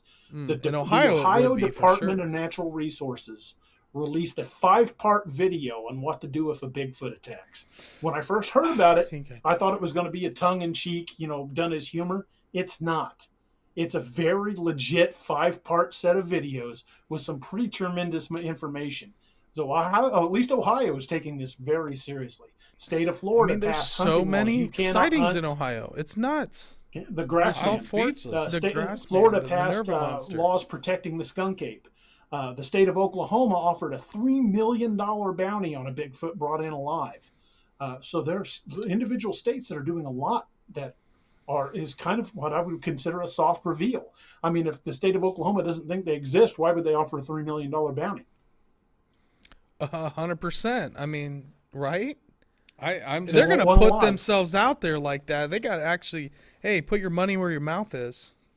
Well, they it's did. It's like reading nonverbal cues, right?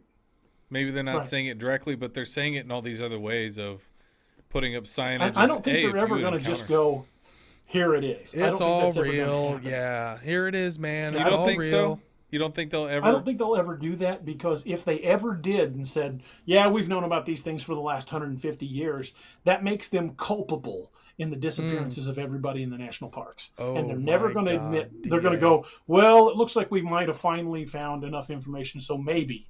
For example, did you know the FBI...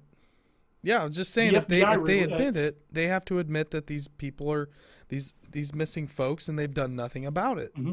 You know, if that's the case, and they know, then, like you said, they're culpable. The Patterson-Gimlin footage, when that was released, the FBI launched an investigation into the possible presence of Bigfoot creatures in the Bluff Creek area. They just recently, like within the last 5 years, released their findings. They were classified up until then. They released a highly redacted document. You can Google FBI Bigfoot findings. You can find that document all over the web. But the document is highly redacted. And if you read the entire thing, when you get to the end, the FBI says, while we find enough information to believe the existence of this creature, we believe it's dead. There's not just one. It's got to be a breeding population. But so the FBI admits there's enough evidence to say this thing was there, but we think it's dead. Yeah, that's the easy way out. That's swamp gas. Swamp gas. Exactly. Right? So there's been a lot in the last 10 years of what I call soft revelations. I need to really where they've been quietly doing things. The next step, let's focus on like document dumps, DA or something. Let's do like a show where it's just like, hey, this is what the government says. This is what the state of Ohio is doing. It'd be cool to, go back. What did the narrative? FBI like? Yeah. Can we get into documents where government officials, people, bureaucrats are talking about these?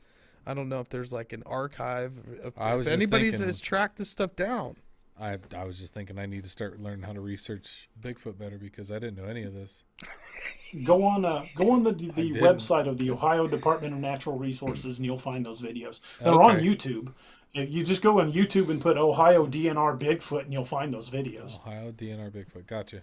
I mean, I almost want to do just a whole separate like reaction video on those or something. Like, it'd be funny just to. There's 5 of them. Yeah. And they're not short videos.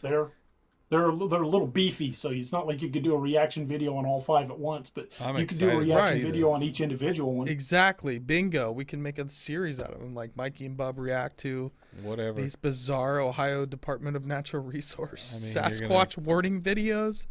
That's what I'm saying. That's strange. That's very strange. That fits the narrative of strange.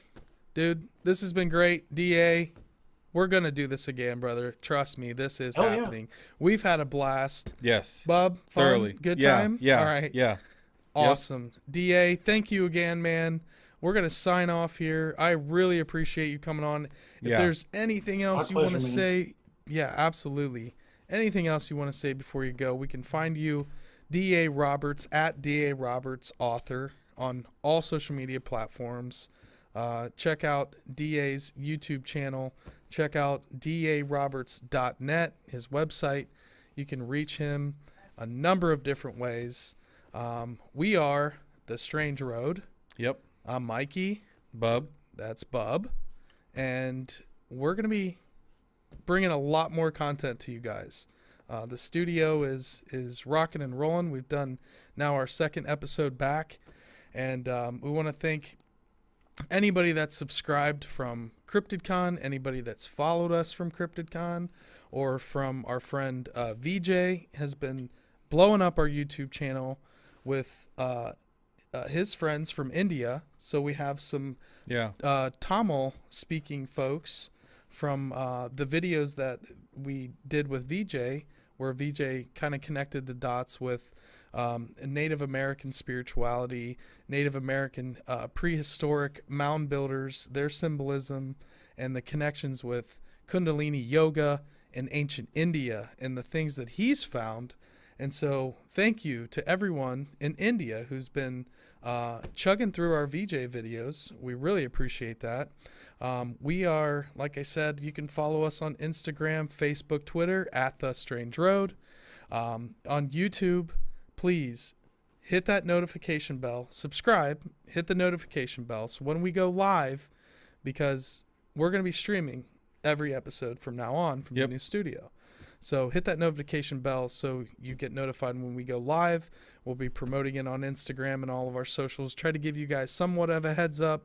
We're getting stuff really tuned up, really tuned in. Big thank you to the guy behind the and dialed curtain. in. Oh, yeah, absolutely. And special thanks to Kyle Stoner, producer, technical director, wizard, crushing and all-around Google master. We worked through a lot of technical stuff today prepping for this. We've got monitors down here. Kyle's really hooked us up to make this interaction with DA super fucking easy, and cool and simple and sweet. So again, we're signing out. This has been a great one. Is there anything else we forgot, Kyle? I think we covered everything. Yeah, I think so. Like that's it. Again, DA, thank you very much. Everybody that watched or continues to tune in, contact us. Let us know what you'd like to hear. See if you have stories. If we can make that happen, we'll make it happen. We obviously like what we're doing here, so we'd like to keep doing it. DM me on the At The Strange Road Instagram page. That's where you can get a hold of me. And hit us up on Instagram. I'm Spiral Mikey on Instagram. I don't have Instagram. But on Twitter, you can follow you at Bub Ranley. At Bub Ranley on Twitter. And at Kyle Stonard on Instagram is Kyle. But this has been great. Take care, guys. Peace.